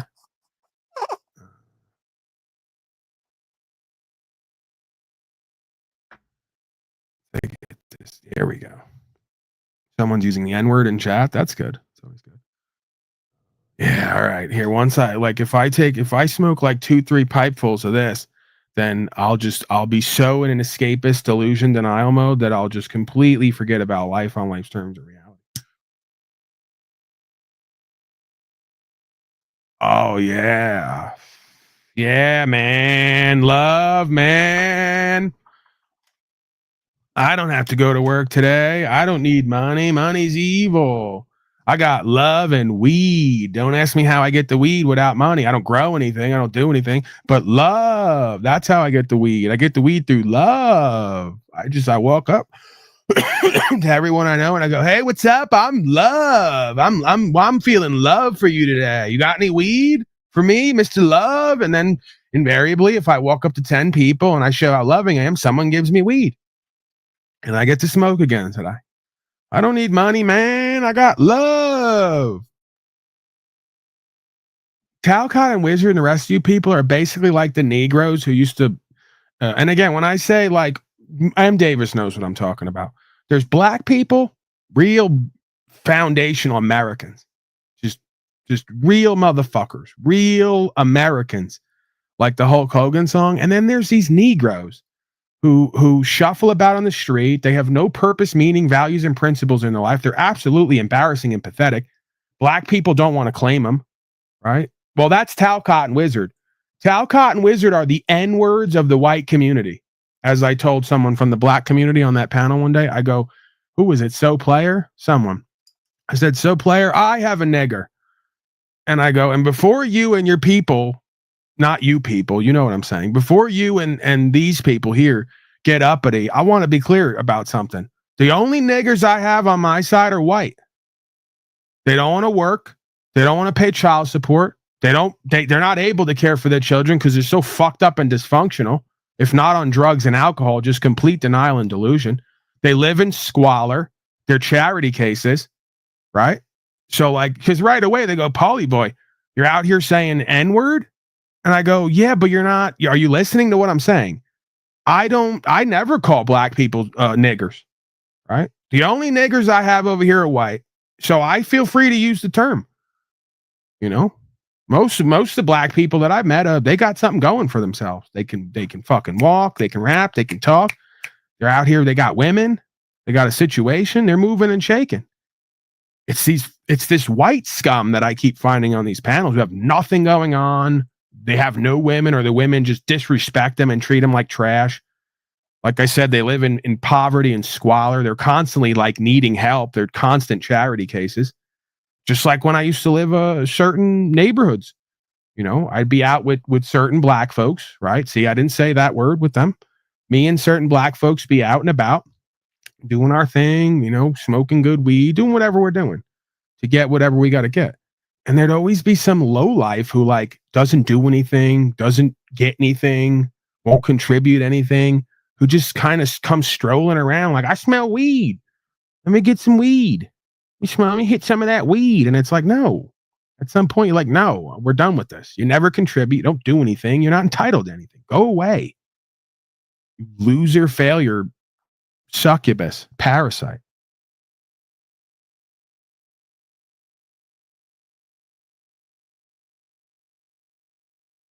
You guys get it. Understand what I'm talking about here.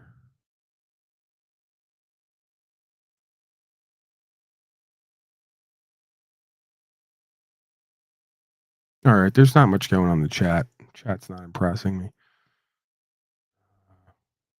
All right, let's go copping out. Cops messed with the wrong person and got owned. First Amendment audit. ID refusals. Yeah. Take your hands out your pocket. I'm cold. I don't have nothing. I don't have nothing on me, all right? Don't tell me what to do with my hand. That's not against the law. I'm not doing. Get away from me, bro. Get away from me. Hands out your pocket. Get away from me. Hands out your pocket, sir. I'm gonna get you, man. Why? Take your hands out your pocket. It's not illegal to have a hand in my pocket. I don't know what you got. I know harm. I know harm. I don't answer questions. I don't answer questions. I guess you don't understand what I don't answer questions mean. Hey everyone, welcome back to the channel. Here we talk about your rights. G Girl says she hates these videos. Because you are an asshole, so get away from me. Could you please look at this guy. I don't answer questions. What don't you understand from that? How about you go get your supervisor first of all? I am the supervisor. Well, obviously you don't know my rights. Yes, I do, sir. No, you don't. You have the right of freedom of speech, and you have the right. I have the right to film anything I see in public. Yes, sir, but you have to understand it as. I don't care what you have to say. What don't you get from that? I don't care what you have to say. Please take over here. No. Please don't touch me. Don't touch me. Don't touch me. Don't touch me. Do not touch me. Do you have any weapons on you? Do not touch me.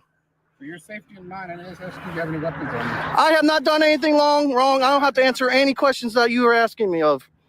I do not have to answer no questions. Pizer, get on up here. You got questions and comments, you get up here. Don't play hard to get, all right? Pizer wants to know if my fast has enlightened me. In what sense, Pizer? What were you expecting? If I go the 40 days, what are you expecting to happen? That I'm going to suddenly reject common sense and reason and sensibility and truth to feel good about hanging around a bunch of people denying reality? Is that what you guys were expecting? Because if that's it, I wouldn't hope on that. I wouldn't hope for that. Enlightening in the sense of energetically, do I feel lighter? Do I feel more in alignment with spirit and God internally? Maybe even externally? Yeah, I could argue that. Am I going to completely reject cause and effect in reality to go, oh, it's all about love, man. I'm so enlightened. No, I wouldn't look for that. I'd be disappointed, I suspect. Here he is, Mr. Pizer. What can I do for you, Mr. Pizer? I'm going to smoke enough dope to where I'm come across loving for everyone else and can receive everyone else as purely loving. Wait, so you're a breatharian? Yeah. Through the weed? Well, no, I've learned from Jack Talcott. I'm a cummarian. I drink my own cum consistently because I feel that it causes enlightenment. And the reason you know that is because I am the second coming of Jesus. And I just said it, and I wouldn't lie because I'm loving. So Brian O'Shea drinks piss. You drink cum. Well, to be clear, my own cum. I mean, don't make this weird, all right? All right. Don't make it weird. Let's be, No, have some couth here. Let's have some courtesy. No, I'm just intrigued by. I'm happy for your. I'm really stoked on your journey with this, like what's going through your mind with it, because I did like 72 hours. Is that you? You're cutting out on my end. Is that him? Am I cutting out? Let me make sure my things are off. Can you hear me now? Yeah. Okay. When I get to the end of my self-created cum bowl, you're not going to ask me to lick the spoon again, are you? Like last time? I can't promise you anything. All right. I don't mind. I mean, I let boys will be boys. I let them have their fun. Hey, Brian's drinking piss. You're drinking cum. What should I drink? Jesus. Well, no, I'm fascinated because I did 72 hours of fasting. So to do 27, I mean, kudos. I know you hate. I always say I know you hate compliments and stuff, but you're trying to go 40 days to be like Jesus, right? You're trying to beat Jack Talcott from being like Jesus. Yeah, right? I want to be like Jack Talcott. And the way I'm going to do that is by proving that I can fast 40 days. No, they say technically it's not a fast because they always have something to say, right? And apparently there's an obese man who fasted for 364 days, so he's like he's apparently our new God, right? Is what I've learned. Because like Jesus only did 40, he did almost 10 times that. We should be worshiping him. Not that we worship anybody, but well, no, I'm saying if we're gonna worship someone, that's the guy. That's the guy. Fuck you, Jesus. Get a couple statues of this obese guy fashioned up. So, like, I'm fascinated. All praise Carlos. Go ahead. What's your mental? Like, have you had these? Did you get to a certain point where you weren't having like hunger pains, or or what's your mental fortitude like going through this? I'm constantly wanting to eat. I'm having flashes and visions of foods. Pizza. And I'm hungry like every few hours or so. I just move past it. Well, that shows true discipline. And kudos to that. That's the point, I think. Yeah. So, are you having any kind of like extra clarity or like more than you would normally have? I mean, I'm just curious. Like, yeah, I'm starting to realize I'm almost as gay as you and Jack Talcott. I think another 3 to 7 years of us interacting here, and I'll fully get there. Maybe it'll only take a week or something, and then you can be gay. Just join the gay train, dude. Just get over it. Quit fighting. It's not even really gay because it's like as long as I'm still into women, it's not gay. Gay is like just men. And it's more loving, it like opens the doors for like full on love from all sides, So have you been treating like food as homosexual? Like if you just look at food like, oh, that's super gay, then you wouldn't want to do it. Right. I'm like you and Jack Talcott, I'm with food constantly fighting my impulse to jump all over it. Kind of like you are with cock. I know it's and that's true discipline. Like that's why I've said, we're kind of having a bond here, like indirectly, because I'm like the same way you and Jack Talcott constantly like try to avoid jumping on cock. That I appreciate. I respect that. That shows discipline. So the thing is I've been avoiding jumping on cock for like 40 years. So you have so much more work to do. What are you on, like day 28 or something? Yeah, 28. And I've been avoiding cock for 40 years. So well, you say that, but I mean, and maybe you're white knuckling it, but I'm thinking that well, whatever. We'll have that conversation off air, or never. Actually, we'll have it never. I'm thinking. I don't talk to you off air, so. You look good. Thank you. Not in a gay way, though. Oh no, of course not. I mean, what are you doing later? Not in a gay way. Yeah, I'm hanging out with Jack. I'm hanging out with Jack Talcott. We're walking. Oh really? What a coincidence. We're walking on water. You should meet us at the lake in Spokane. Yeah, I might do that. I'm going up that way, potentially next week. So I may be doing that too. We may just sounds like a party. Sounds like a Talcottian, or no, I don't know. Should it be? What do you do if you combine Talcottia and Unslavia? It just sounds like it's not Babylon, right? It's the opposite of that. Yeah, I don't even want to imagine that. Even just the thought of it at this point is something I don't even really want to imagine. I think it's good the way it is, It's like we just have Unslavia and then the Talcottia, as you call it. I mean, the Unslavia thing started because I'm obviously, for certain reasons, a kingly sort of man. And of course, like everything I do, they just bit off of it and turned it into their own corrupt replication, wannabe replication. And it just doesn't quite fit because you can't have a kingdom run by a queen. It's the same reason there's no Paisaria. You get what I'm saying? Are you sending him a queen? Well, I mean, for a fact. No, I'll leave that to Queen Stephen. He's got the gayest, queeniest kingdom I've ever seen. So, yeah. Although no one dwells there. Yeah, no one dwells there, and he doesn't know it. So it's best we just leave him in the dark about that. Yeah. All right. So what else? Questions, comments, concerns, presentments? We gotta get back to the. You know what? Fuck the cop video. I'm over it. Jeeps doesn't like him anyway. Who needs it? Maybe we go sob sit. Sit courting. Yeah. I mean, what else is? Unless you got anything else. I mean, you know how I am, man. I'm not really gonna sit around and small talk and like how's the kids you haven't had and how's the girlfriend you don't have and like how's the job you're not doing going. You know what I'm saying? Like I don't want to. All those things, yeah. We don't want to talk about my misery right now. It's been less than. Yeah, I've had less than I don't even know how to say it. I've a shitty week, but found out my dog died yesterday. So, but see, that's going down. Like let's keep it up. I mean, the way we look at this is like, okay, there's no woman, there's no house, there's no career. They say things come in threes, and you even added one onto that. You killed your dog. Yeah. So now there's a good chance it's all smooth sailing from here.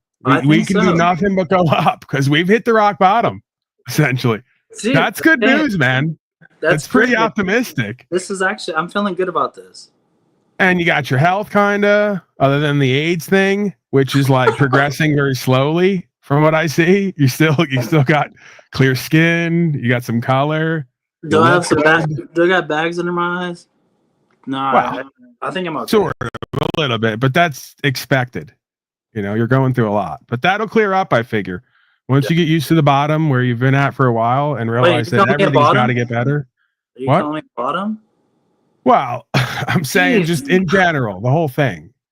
Oh, okay, so just don't call me a power bottom because that's the weirdest. That's the weirdest shit. Questions, comments, concerns for Jeff? I'm just gonna move on and act like I didn't. Yeah, just move on. I I want to come up and say hi. So, all right. Well, hi to you. And hi to you. Condolences on your dog. Oh.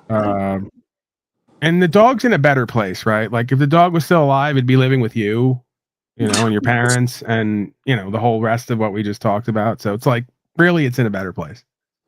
Yeah, I think the dog lived. It was doing its duty. So I just want to point out, by the way, that you're like the fifth person who I've said has no job and no woman and acts effeminate and might be a loser failure whose dog killed itself. Like it's now you, Tommy, Jack Talcott's cat. You guys are really racking up the pet deaths over like a 1 year and a half period. Like over a year and a half, all you guys at Keith's animal, I think, committed suicide. I'd say I'm finding connections there, but no one would listen. Well, like I'm thinking that these animals really depressed and dead off with whatever they were watching you guys doing and not doing. And they can only just decide to take their own lives to move on to dog and cat heaven, where things are just way better and more loving and enlightening. No, I left my dog in California to come home, and I got ran over by my neighbor yesterday. So, maybe it wanted to kill itself because I left. Maybe I'm different. Okay, that's something I didn't know that. Yeah, you didn't think about it. Is it possible that it just couldn't handle it anymore and just said, I'm going to run into a car? It's I'm not in the mind of my dog, but right. Wade says you are scum. That's most likely you. Yeah, I get it. There's certain things I'm not allowed to joke about, and then when I do, you're going to make me a bad and evil person because I killed a dog.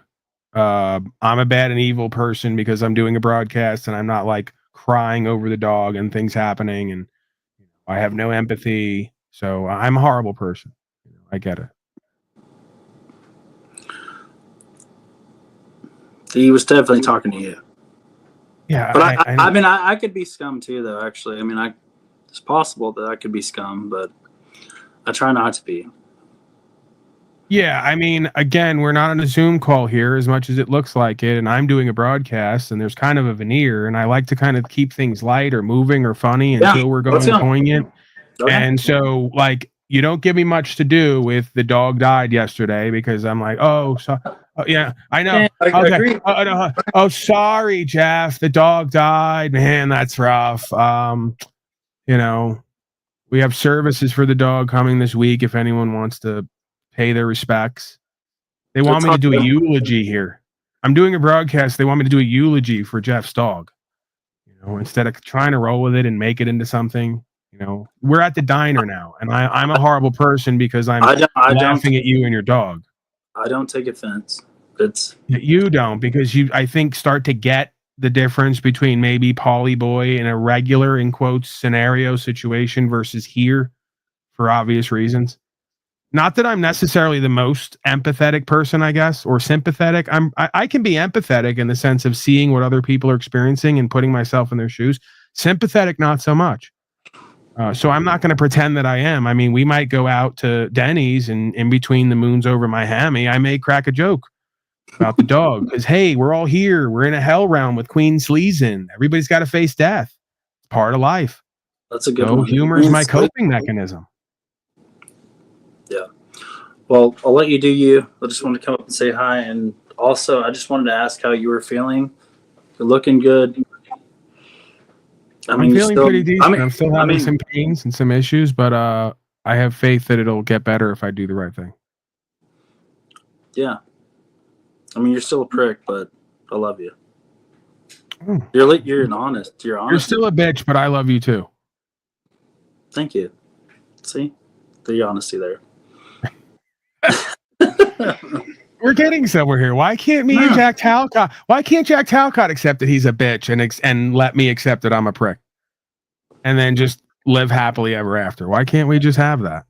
Why can't we do that? The yin and the yang, the egos, the ego. Ego, man. That's what it is. The ego. And it's always him. He says it's me, but that's you. That's him, not you. That's you. That's him. right? Because like you can call me an asshole, you can call me a prick, you can call me whatever you want, and I accept it. That's your perspective. As soon as I go, you're a bitch, I have to get thrown out. I have to be a bully. I have to be evil. I will say that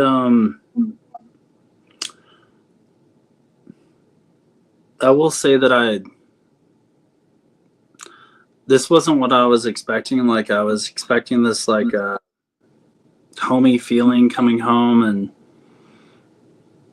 I mean this whole process has been pretty fucking weird. But, didn't I try to tell you that? You were on some pink vaginal cloud of you're going home to your mommy and she's going to console you. And now you're there and realize you're 45 and it's just kind of like draining and 44, disappointing. 44. 45, you know. Well, let's just, you know. Whatever. I mean, I look like I'm 35. Let's start adding years so that you can get a fire under your ass and get something going. You're like 50 at this point and you're at home and, you know, it's not the homey, warm sort of nostalgia you thought it was going to be. It's a lot like Wizard's home life. Pathetic and embarrassing, disempowered, and needing a change. And you're going to get some fire in you and some inspiration and some gas. Yeah, I think you're that's going to fucking make something happen. Yeah, I think that's kind of what I think that's the realization is what's happened is that yeah, the fire. I haven't had some fire in a couple of years because I've been so dissolute and distraught about trying to make my shit work, and maybe it was never meant to work. And then I thought coming home, maybe it's good to be. It's always good being uncomfortable. Get comfortable being uncomfortable. So it's the same way like with a woman, Pizer, right? Or a man in your case. If you're in a relationship and you give all your time, energy, and attention to just a woman, not a man. Okay. If you give all your time, energy, attention, and love and care toward that thing, rather than realize it's in you, then you lose your passion, right? You lose your grace and your passion and so many other things by putting your time, energy, and attention and all your love and care into this thing, this person, place, or this thing. Yeah. Instead of finding that, creating that in you, and then expressing that in whatever you do, right? And part of that is overextending yourself, putting yourself with a bunch of other money-hungry losers who don't want to take their own fucking responsibility and accountability and try to get you to grow the weed that they're going to not sell. So now you are all fucking don't know who's doing what, when, why, and how it's going to fucking get done. Well, can I ask you this? Got to start with one person, man. Go ahead. The question is like I had my passion and like the thing that I didn't want to let go was the idea, like not just like the business itself, but it was the idea of creating something that was from my heart and like visualizing it to work, and then when it doesn't work, it's so I feel like the idea of me was more crushed than the actual person. Like, does that make sense in some sort of way? Like, the same thing with a relationship. We try so hard for the idea of the relationship to work that we forget that I'm the first person in the relationship and they're the second person. Okay, do I really want it to work with this person and this thing, or do I just want it to work? Because if not, what does it mean about me, right? Yeah. So that's why I say this non-philosophy of avoiding the truth and wanting to feel better about ourselves by lying to ourselves does not work. What works is realizing why the shit is working or not, and then changing it or doing something else with someone else.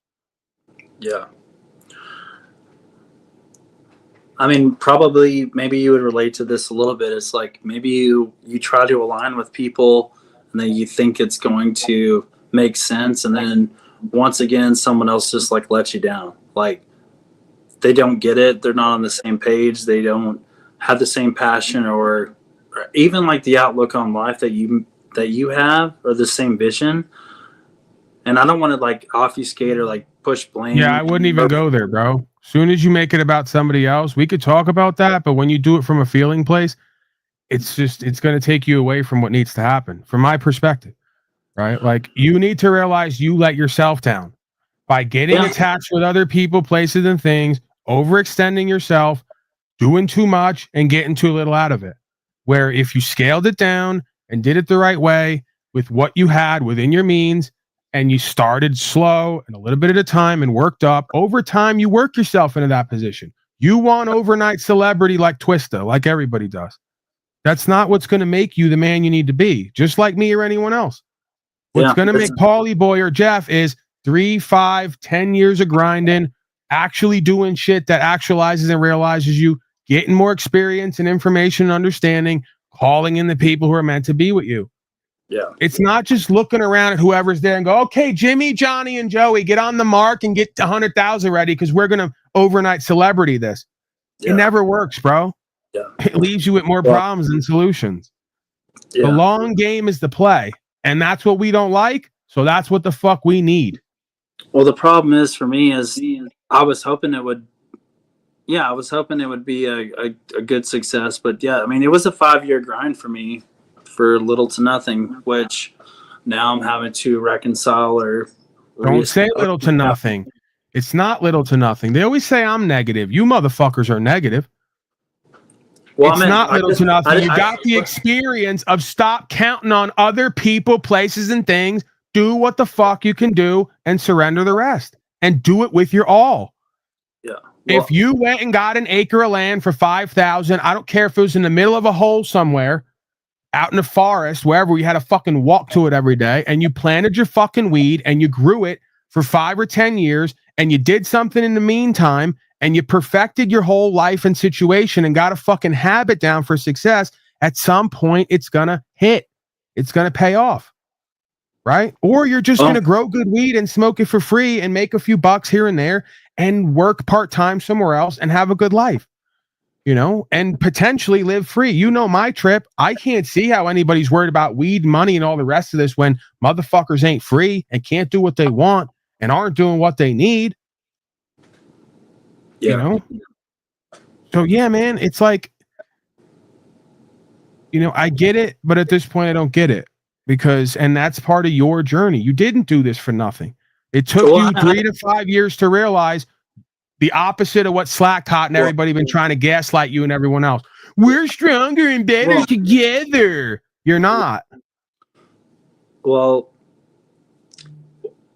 maybe I misspoke when I say it's not for nothing. I think that's what I argued with you about it before. I meant, I guess, just financially. Financially, not worth it, but like everyone around me and the connections that I always say connection is the ultimate currency, but for you, I don't know if it hasn't connection to God and the truth is the ultimate currency. Attachment to other motherfuckers who don't have that is a detriment to your currency. Yeah, I agree. If they don't have that, if they don't have so the same, you got to find that and nurture that in you. Once you find that, nurture that in you, it will make it so that you're not as needy for other people, especially people who don't have that. This is the point. Weaker people are not stronger together. They're just a ball of weakness that doesn't get shit done and doesn't hit goals. I agree. If you surround yourself with people that are not aligned or willing, or you're not that. Yeah, I mean, you got to get in alignment, bro, and wake up every day and create a fucking life that has a habit. What we don't like. You think I'm that guy, bro? You think I'm Mr. Habits for success? I realize that that's key. You have to get up every day and you have to get 100 or 1,000 days down where you lived, and you could actually look back and say, I just did 100 days straight of living the same day over and over to where I have control of me and some level of what I'm creating and what I'm doing here. You know, and I'm not saying that you shouldn't also practice the opposite of at times, you know, sort of being spontaneous and loving your life and yourself and taking certain, you know, time for yourself. It's this and that, right? But it's like people just want to drift in this life instead of create a structure for themselves that works. Okay, so let me ask you this then. I mean, this is where faith comes in, I guess, but let's say I did do that, which I did. You need momentum in life, bro. I know. You need to start getting momentum. But hear me out. Like, so the first 1,000 days, I was infallible. I was close to God. I was totally sober. I was manifesting. I mean, I did anything and everything more than I think I could. And then at some point, I just had like a, what's it called? Total, like, I guess I just burn the candles from both ends, and then I just kind of, you just lose sight of I finally just like had that mental fucking, like it snapped. I was like, dude, I've been grinding for fucking 1,000 days straight for little to nothing. Why isn't God or the universe working in my favor? Because I'm doing everything right. But then again, I don't also want to be a pussy or whine about it either. Right. If you were doing everything right, then this shit would work. But what if I truly believed that you keep wanting to do this what if shit? It's not working for you, bro. I know, I'm saying, but don't say you did everything right and didn't get results, because then that convinces other motherfuckers out there that they could do everything right and not get results, and that typically is not the case if you do it long enough. I know. I'm just saying it happened to me for 2.5 years straight. Then you weren't doing everything right. You convinced yourself you were doing everything right, a la Jeff Talcott. You're now Talcott's nephew again. No, he's been telling himself for 7 years he's doing everything right, but his results are worse than ever. He's not doing everything right. Okay, but don't butt me. Everything after butt is bullshit. Accept the reality of what you're communicating and what the results show. Because I can tell you Here's a clue, Jeffrey. Growing weed is typically not a full-time job. It's seasonal, number one, unless you have an indoor fucking warehouse to produce enough to flip, and you guys didn't. You went broke trying to get rich. So you didn't do everything right because you didn't start small and expand. You started big and collapsed. Okay, well, and you didn't appropriate your time, energy, attention, and resources properly. You work 4 hours a day. You grow weed 4 hours a day. Because you shouldn't be up in the plant's face and all over it anyway. You water it once a week if it's in the right size pot. You have the lights far enough away that they grow into them if you're growing indoors. If you're growing outdoors, it don't matter. It's magic. You can automate everything. Growing weed is not a full-time job. It's not even a part-time job. And don't tell me, because I've done it. It takes an hour or two a day max. The rest of it is you wanting to smoke dope and stare at the plants and play with the soil and fuck it off. That's not true. I didn't smoke dope, do any of that. And that just shows that you don't know the scale of it. And maybe it was such a huge scale I've never experienced, in which case you were overextended. I agree with that. Either way, if I'm looking for problems to fix the problems, there's no shortage of them. So I'm going to find them. And don't say I'm cherry picking. There's reasons it's not working. And I can find the reasons. Okay, well, what I'm telling you is the first 2.5 years, there's a difference between the last 2.5 years of me faltering and flailing, which I will admit that I did not do everything right. Why are you all doing whatever you're doing without a steady source of value coming in? What makes you think that you're so special that you can sit around and grow weed with no money, non-money coming in and not have to get a job or do Uber or DoorDash? Why? It was a full-time job for me, dude.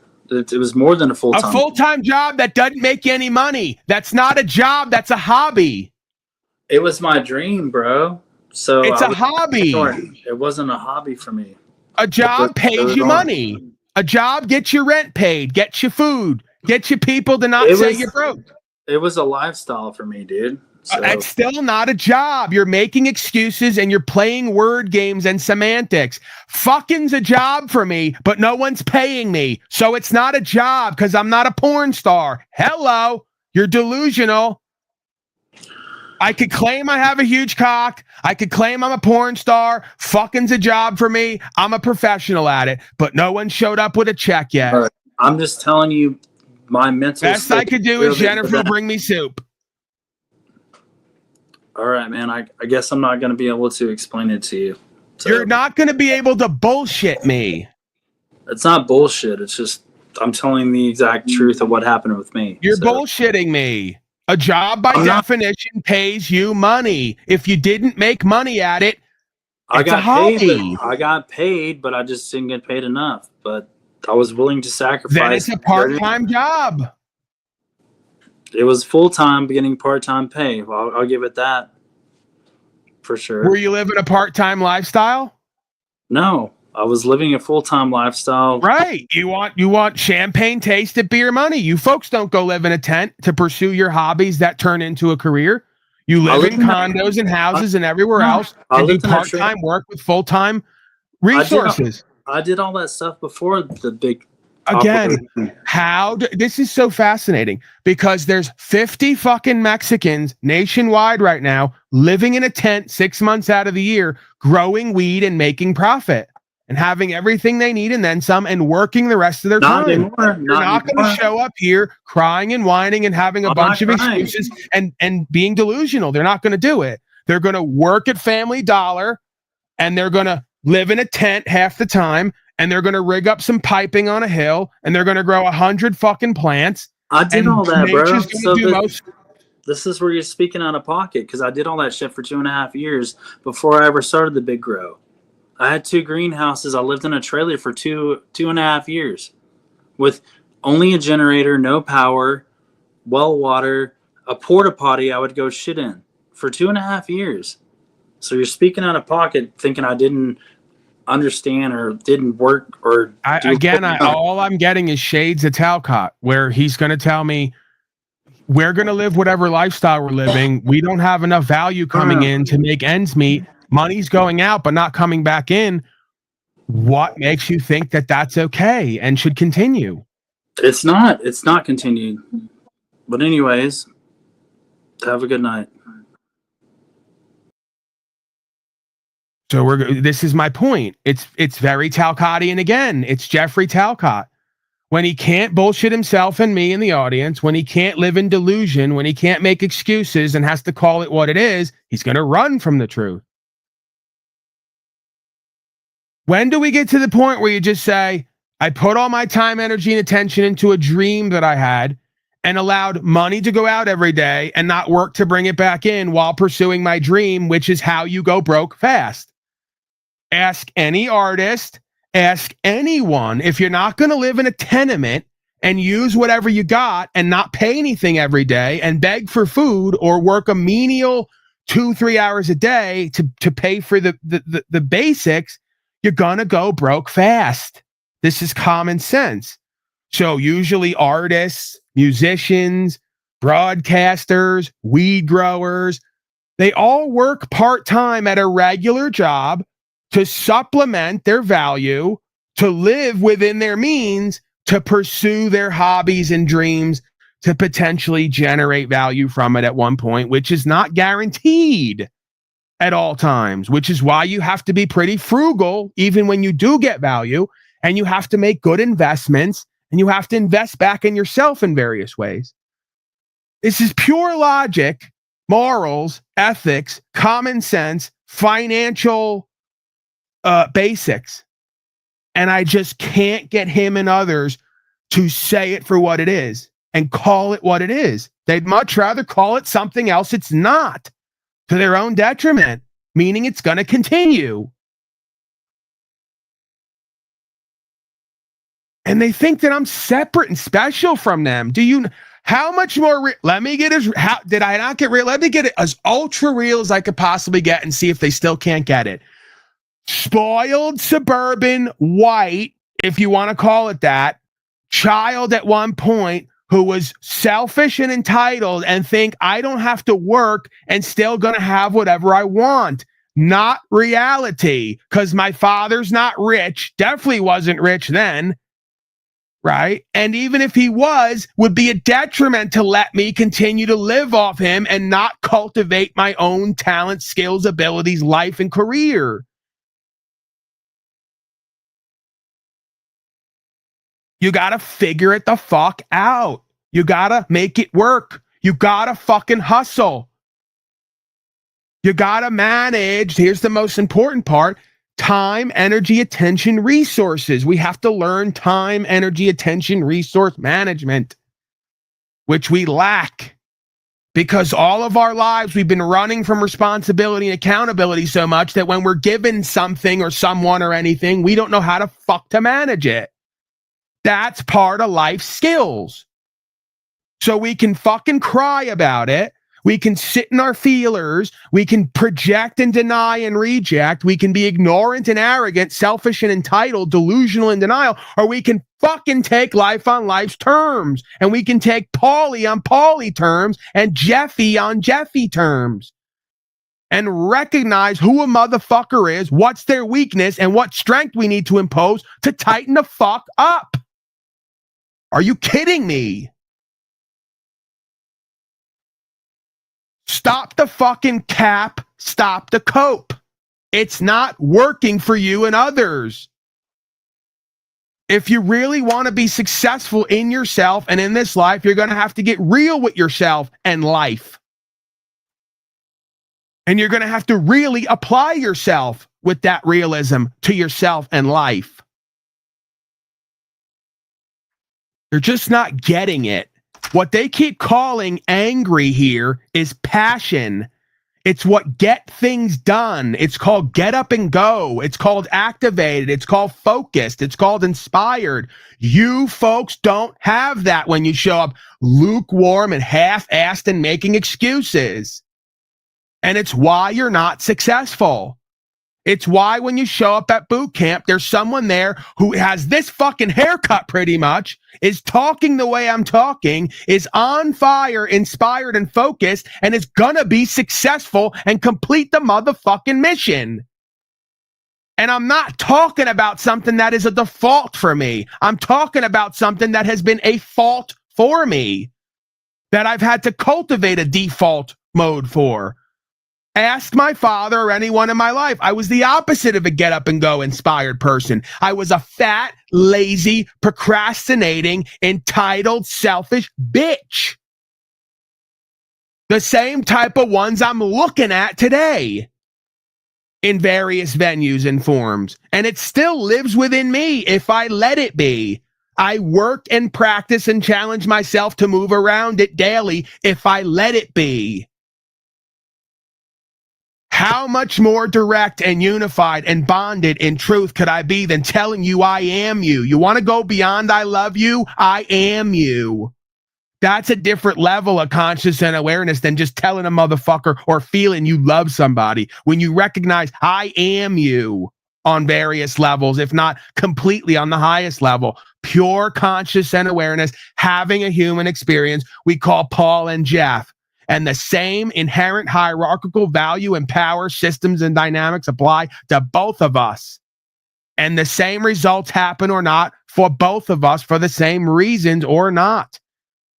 And when life throws you a curveball, you got to hit it out of the park. And if you don't, you can't call it a home run if you strike the fuck out. And that's okay, because we got to learn how to lose to learn how to win anyway. There's no judgment if you let it be. There's only discernment if you let it be. If you take discernment and activate your feelers with it, you will misjudge the situation. They'll get it at some point. We're all going to get it at some point, or we're all going to get it at some point. Isn't that right?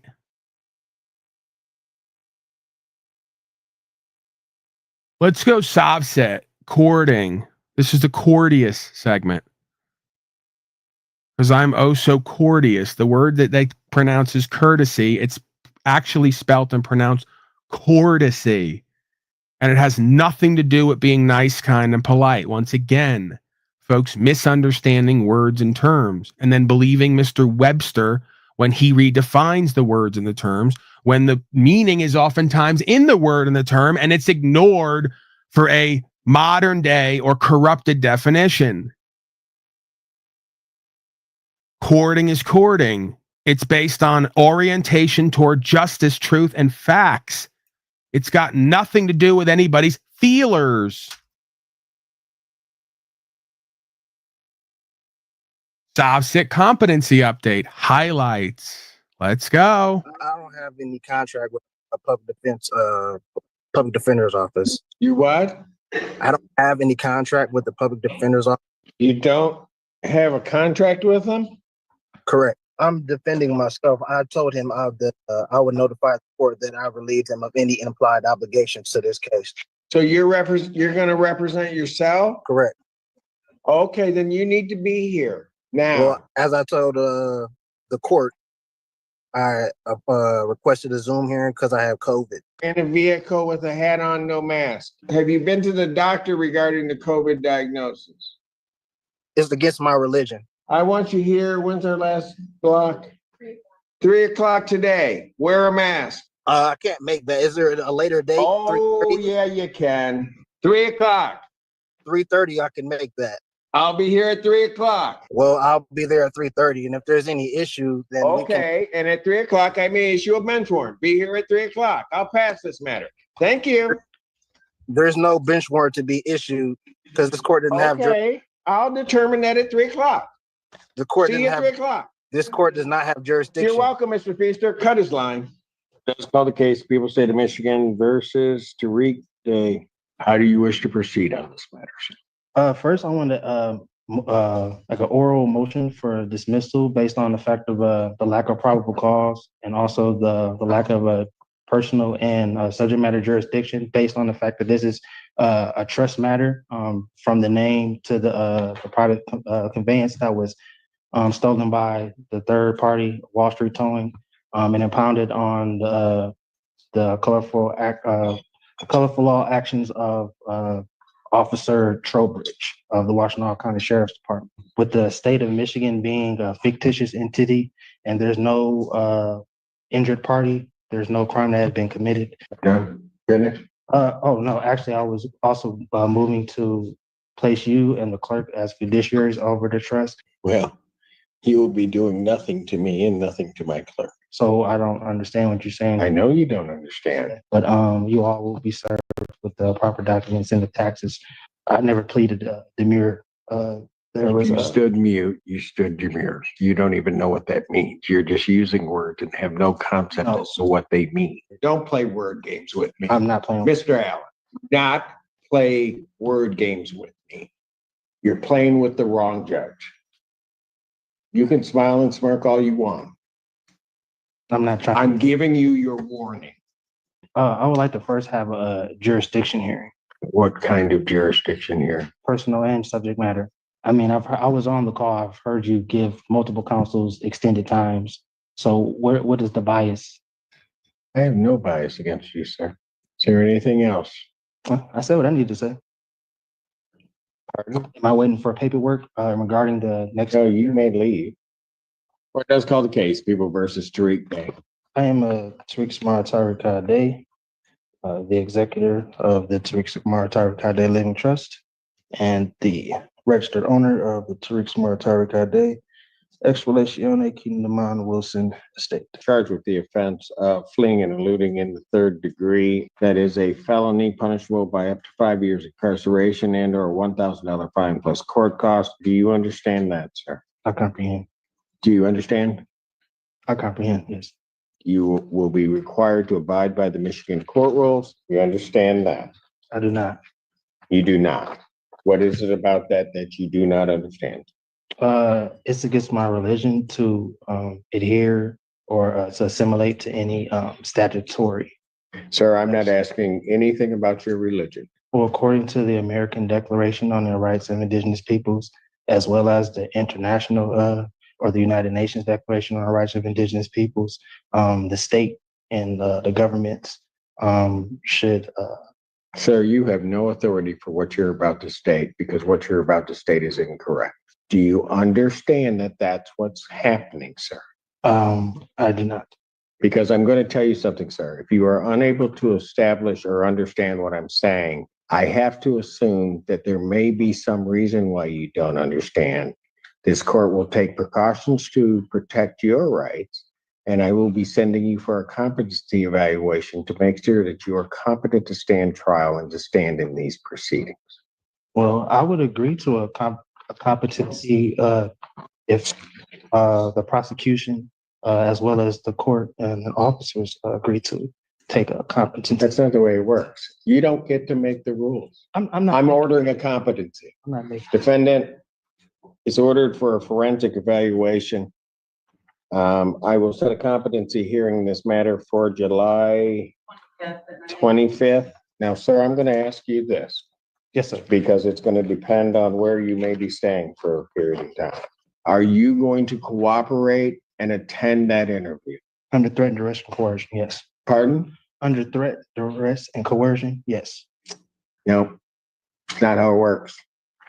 I don't. I'm asking you, are you voluntarily going to cooperate?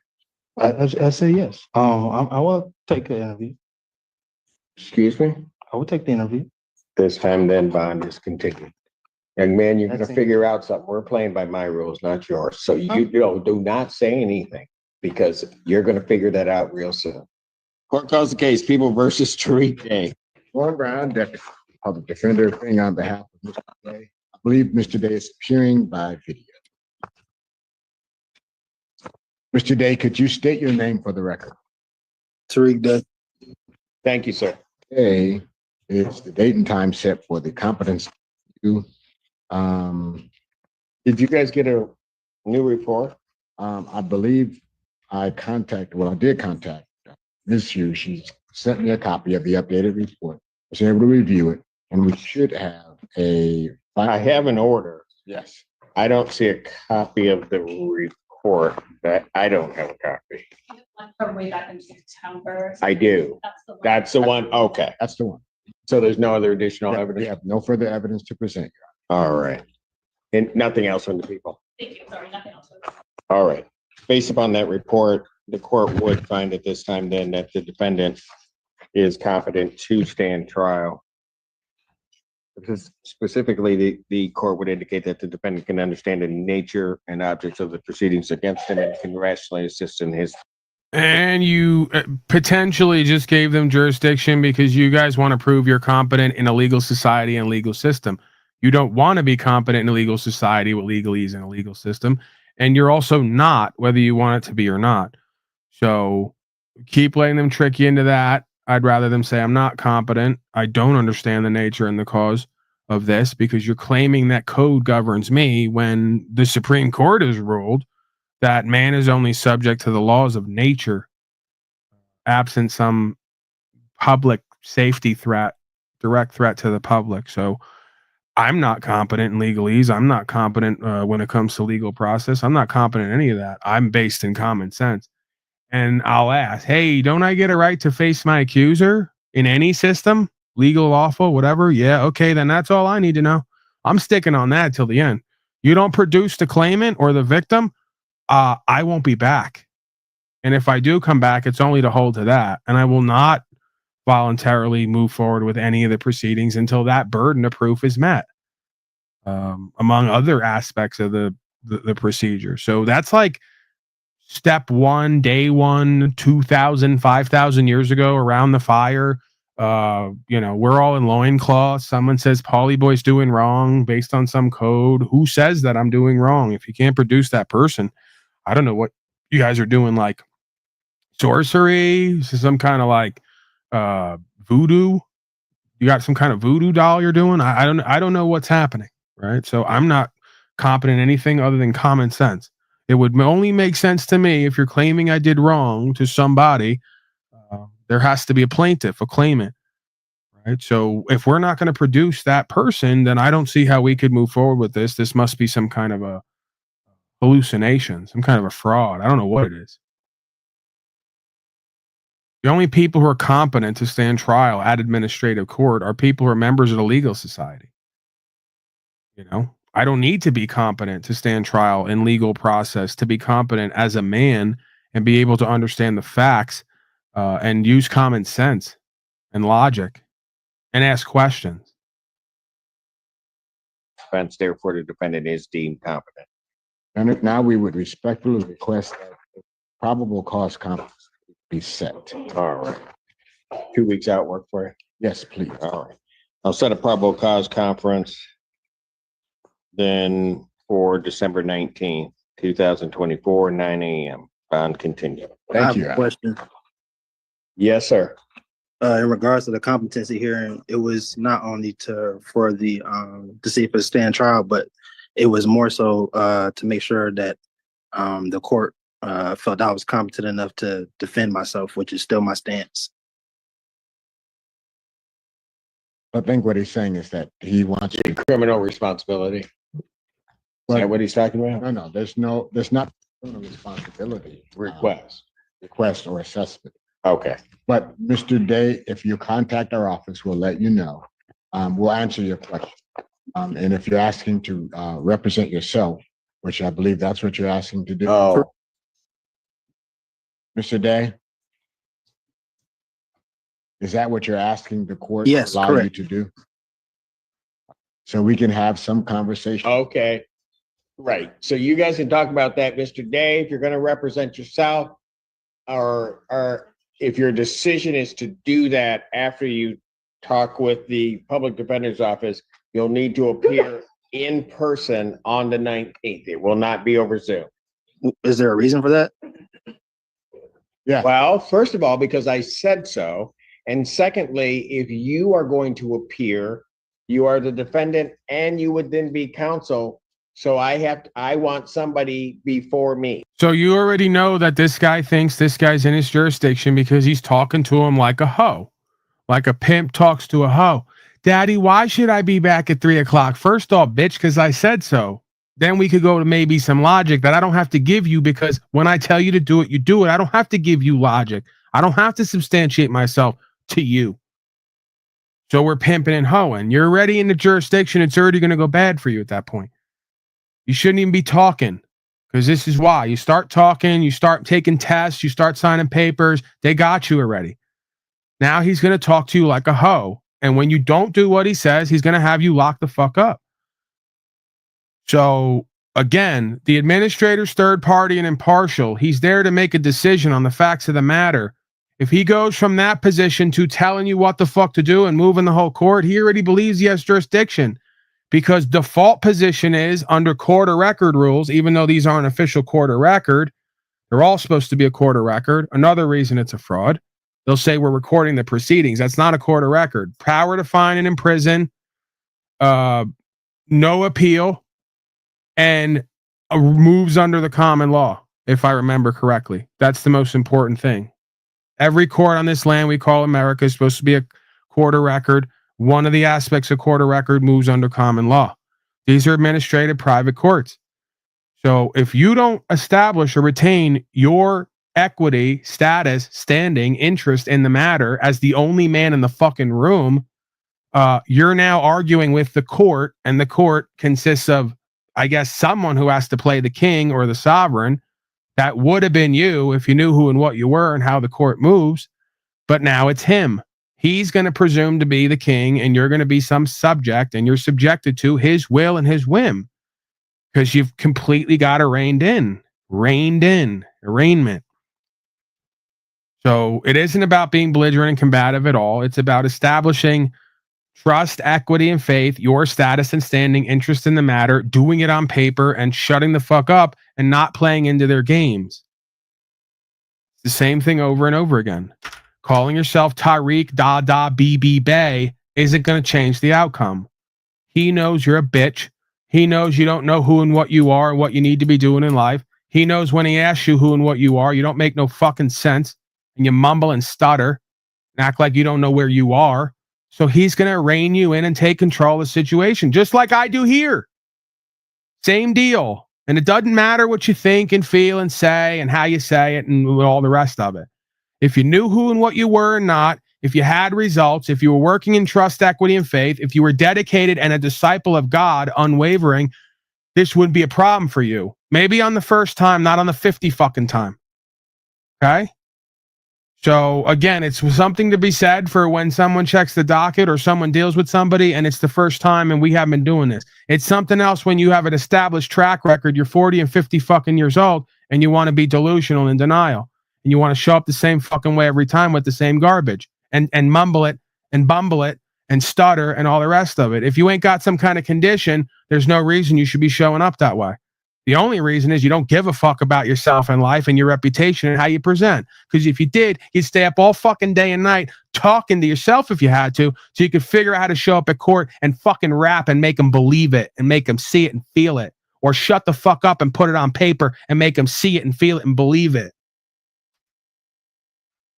If you work so hard on getting that instead of working so hard on being a bitch and whining and crying and making excuses and showing up like a flop house mess, we'd get results here. Like in any venue. You got to want it bad enough. You got to want to be free. You got to want to be empowered and inspired. You got to want to be good faith.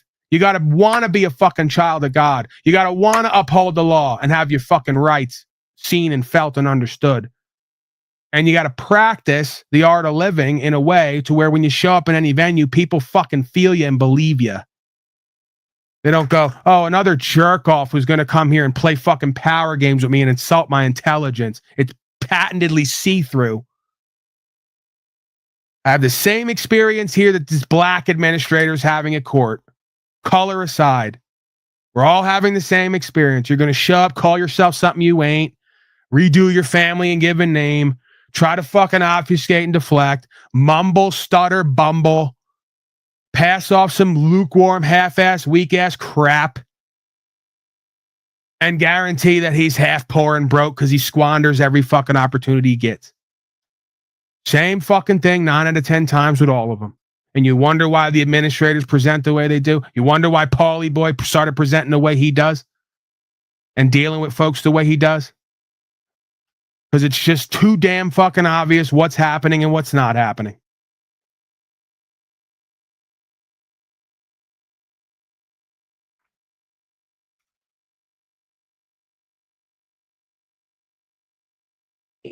Oh, somebody. Okay, because you said so, it's kind of a discriminatory. Well, because I said so, that's how this works.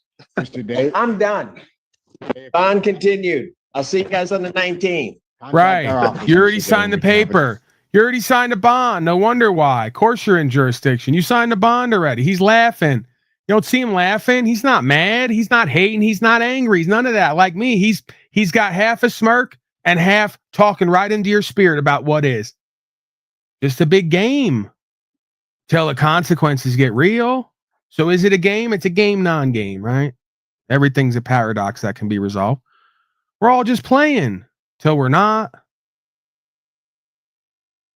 why he's laughing. You're in bond, dude. You already signed a bond. You already said you had no contract with the attorney's office. Then you signed a bond, you fucking dummy. Now you're going to sit here and argue with me? Folks like this are why the old saying is, a man who represents himself has a fool for a client. That's you. It's not me when I show up at court.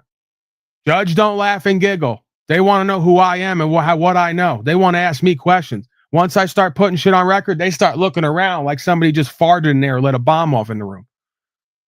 You know? They start getting a little uncomfortable. They don't bitch me out. They don't talk over me. They don't talk down to me. None of my experience, some way, somehow, is the same as these fucking slaves on here do this garbage. But it's weird because these channels never want to cover Paulie Boy. They'll cover Tariq Dada Beam Beam Bay in a fucking construction outfit hat. But none of the Sovsit channels ever want to cover Paulie Boy's courtroom presentments. I wonder fucking why. More cherry pickers, more hypocrites, more biased scum. Because they know what they're going to see and get. They're going to see me at 3 Colorado courts backing the administrator down, cutting him the fuck off on a microphone on one of them.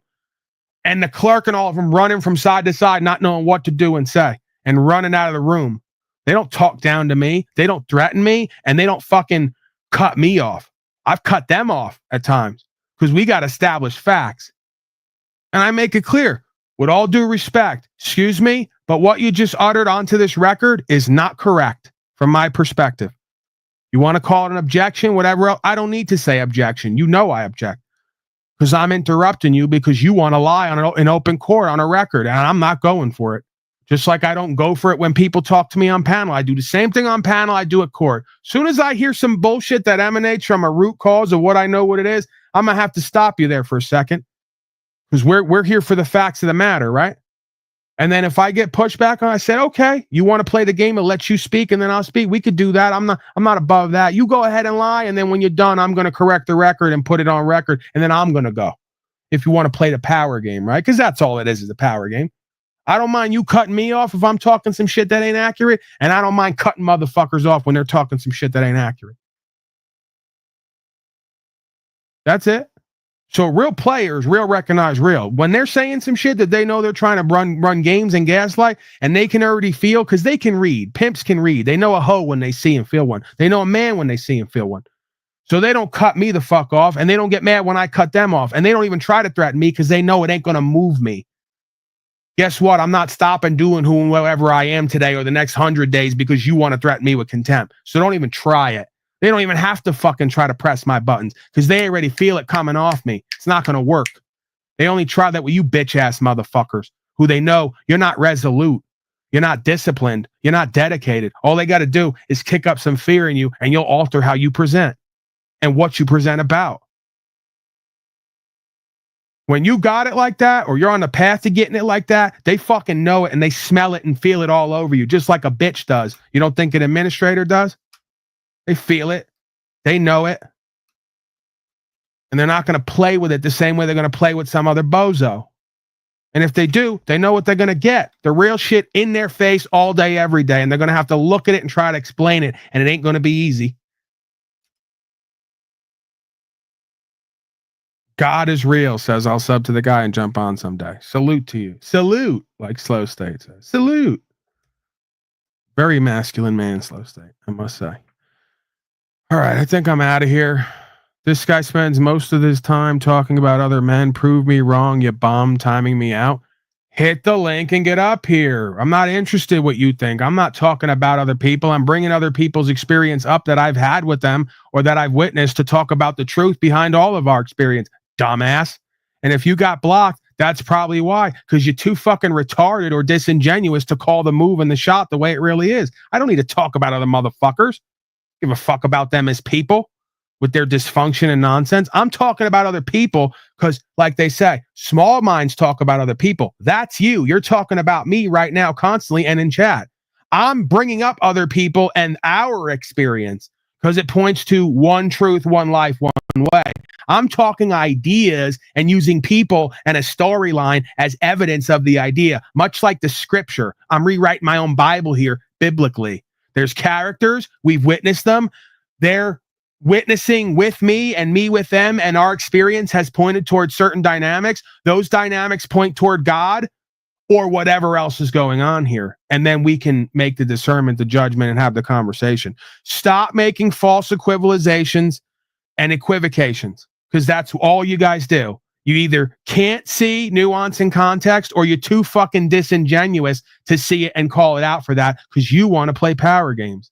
I don't talk about other people. I bring other people's experiences up to talk about all of us, the one truth, one life, one way. Do I need to repeat it again in a different way so you can get it through your fucked up, retarded, lying ass head? Yeah, I sit around with opportunity, inspiration, value, co-creation, purpose, meaning, principles, and other folks working with me on the ground to talk about loser failures who haven't done and been shit yet, right? I need to do that for what exactly? Right. I talk about them relating to me and all of us in our experience with life on life's terms. Get a fucking clue. And you won't go up on panel because you're a punk ass bitch, number one. And number two, you're stupid as all get out. And number three, you're delusional. Coward, stupid, delusional. That's the majority of the public. Either one or all three. And one feeds into the next usually. So I'll bet if the others won't bet, because we've seen it over and over again, you won't wind up on panel.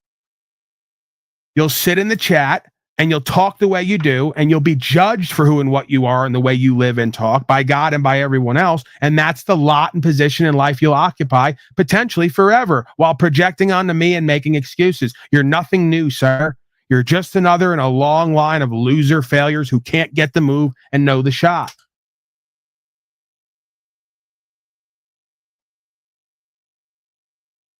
Well, equivalized. I think he's right on that one. I did. It happens, few and far between. I make a indirect conjugation there, I guess you could say. So I meant to say equivalent and equivocate, equalized and equivocate. And I'm pretty sure I said equivalized. Thank you, sir, for being there, like many of you are, only to correct me when I make 1 out of 1,000 mistakes. Thank you. Keep me on my toes. Keep me sharp. He'll go up on Jack's panel. Of course he will. They go where there's no standard set, where there's no expectation of performance.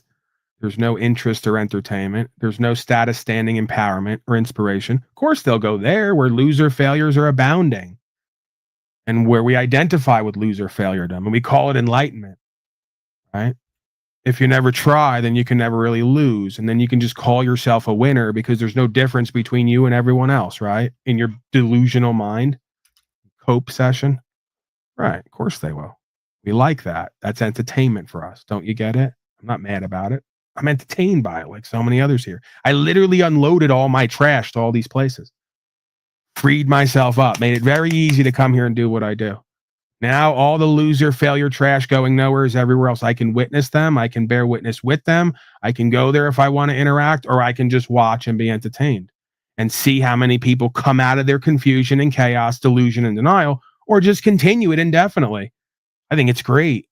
You know, the power and the value is like water. It always flows to wherever it's meant to go, right? You really can't dam it up and direct it and all the rest. It ultimately winds up, you know, wherever it's meant to go, right?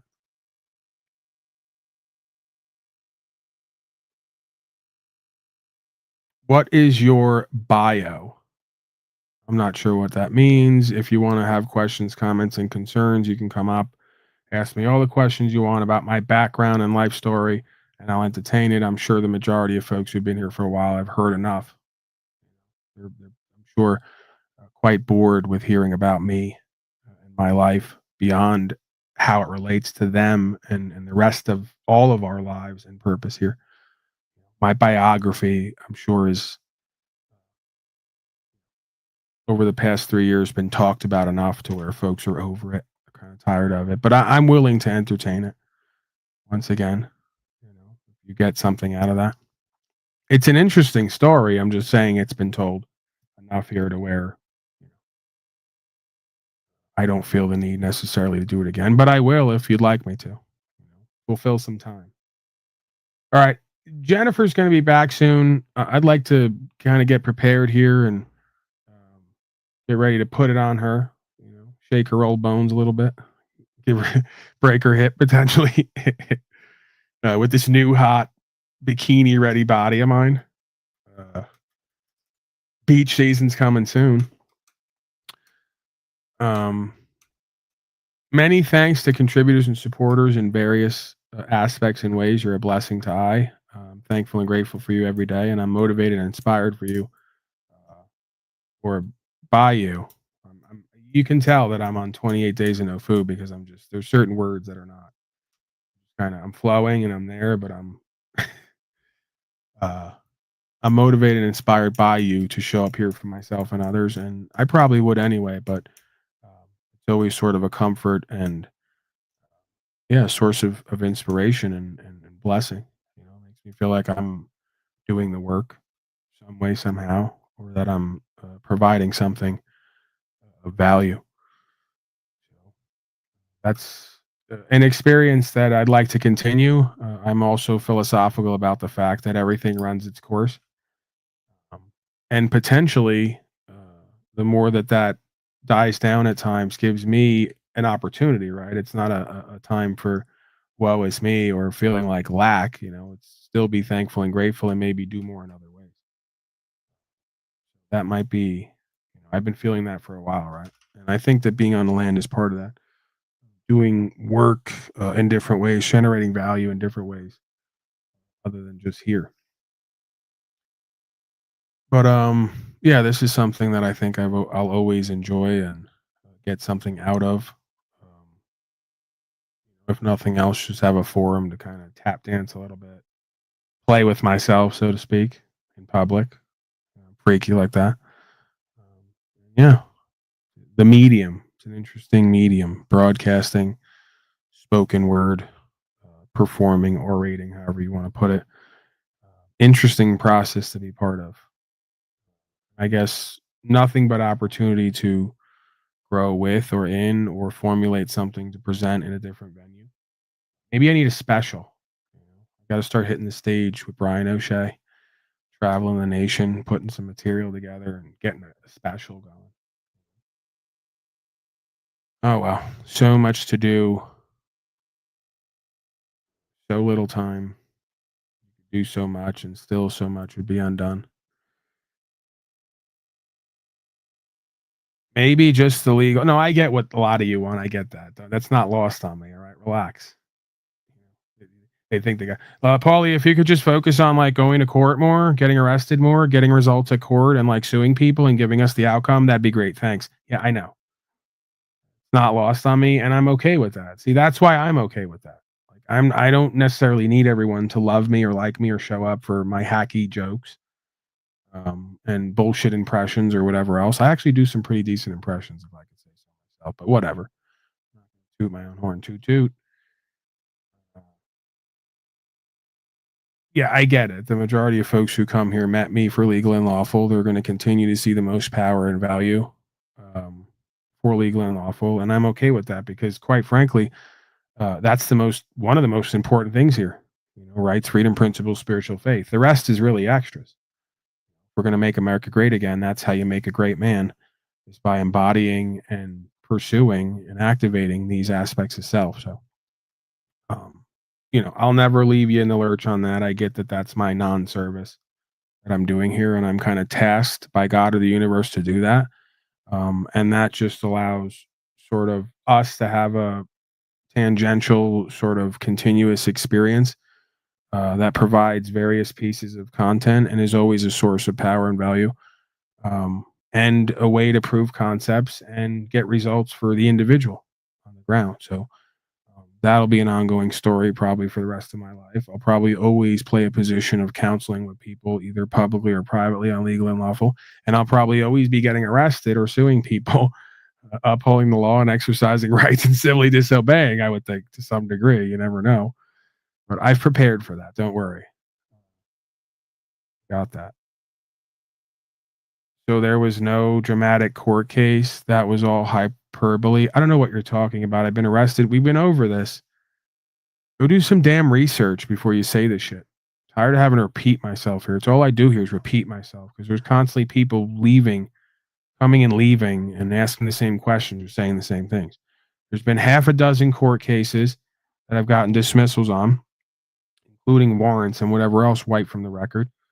And I'm now suing county officials, I guess you would say, maybe the county itself. I don't even remember what's on the paperwork. The case is filed and the date is in February. Beyond that, I don't know what you're talking about. Wizard is probably running at least 10 alts in this chat right now. Well, that's always the loser failure is what they do. Instead of just getting up here and addressing the facts and getting reconciliation or resolution or just talking truth or giving the audience what they want, they just sit and hide and run and lie and pretend to be different people. So, again, if that's how they want to live and they're okay with that, don't wonder why your broadcasts never get more than 24 fucking viewers. You have no credibility and people don't want to speak like you, live like you, look like you, or be like you for obvious reasons. And after you showed them who and what you were and how you respond to conflict and how you're irresponsible and unaccountable, they definitely don't want to be like you and talk like you, look like you, and act like you. So this is pretty simple stuff, right? If we could just be real with ourselves and each other. And you can pretty much get that back at any time if you would just be real with yourself and others and focus on conflict resolution within yourself and with others and speak about the truth and be accountable and responsible. People will start to respect you again if they ever did. And you may gain some credibility again, presuming you ever had that. All right. Salute to all the regulars, deplorables, unslavians, if you will. Paul Undebatable on the way out. I believe that's the one starring Slow State, a fan non-favorite. And back tomorrow, somewhere between 12 and 5 MDT. Bad guy out.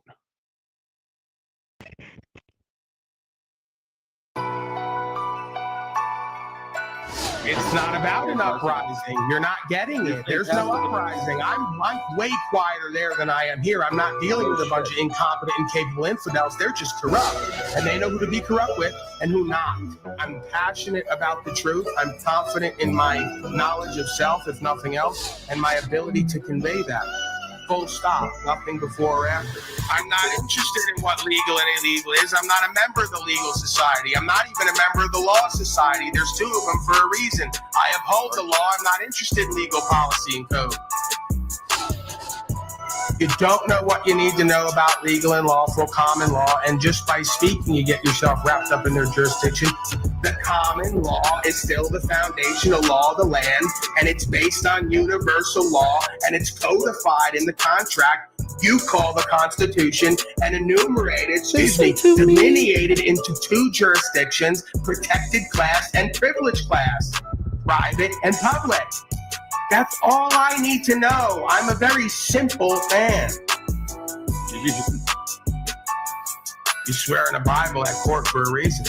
That must mean the original law is within that Bible.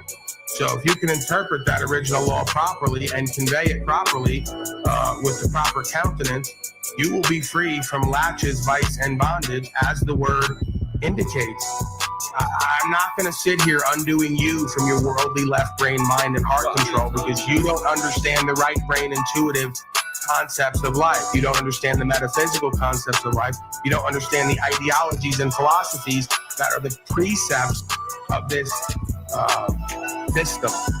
I'll go back to the Tao before courts ever existed. A man's own thoughts unguarded are his own worst enemy until conquered. Then a man's own thoughts are his best friend, can help him more than even his own mother and father can.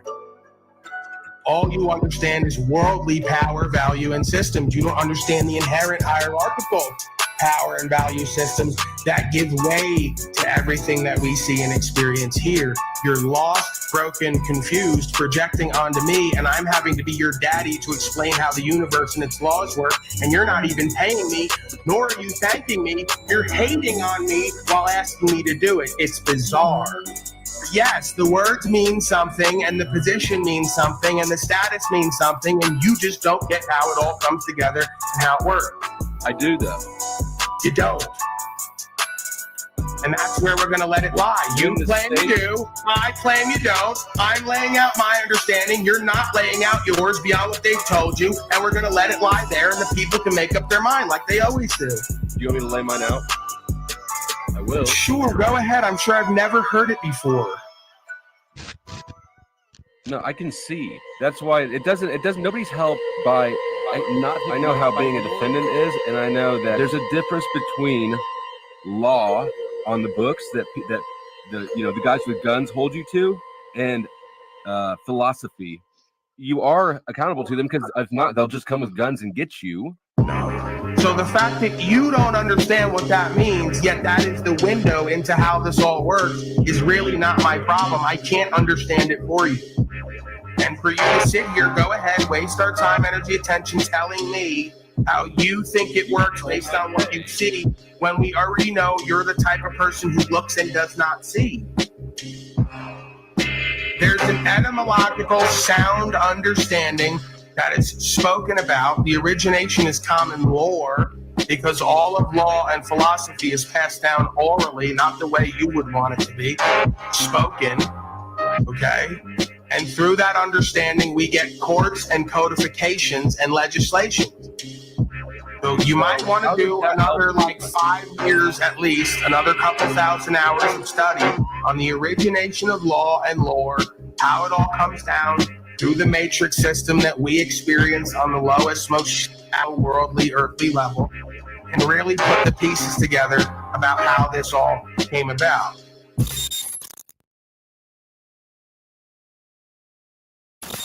I'm telling you simply, I have a conviction in my heart. I'm going to do whatever the fuck I want. Come get me and do your worst. What don't you get about that? What don't you get about that on the lowest level as a man? What don't you get about that on the lowest level as a man? I'm going to do and say whatever the fuck I want, and the devil can be damned to come and stop me. There's a lot of people What don't you get about it? What don't you get about it? Why you're free. Right, because you're a hater. You just admitted it subconsciously. Why is he free? Why isn't he in prison yet? You better go to God with that, or the devil. Stay the fuck away from me and stop projecting onto me, because it's not going to end well for you. Now you can take your leave. I don't care if you ever come back. Because I'm done with you. I've been done with you for the longest time. You can't stand that I'm done with you. And the fact that I'm done with you and that they haven't done me in yet eats at your ego, along with many other things I do that you can't do or won't do, because you're a fucking poor, broke, loser, low consciousness coward. So keep trying to do the equivocations with me and equalizations with me and power struggles and competitions. It goes nowhere to. All you did was give me more fucking content. Thank you. There is no hate I have for you as a being in my heart. I don't like what you do, and I don't have to. You're a worldly infidel who lacks faith. You're bad faith, and you're dishonorable. Worse than that, you're fucking stupid.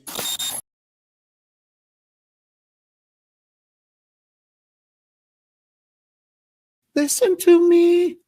Listen to me. I want to help you. I want to help you live the life you want to love.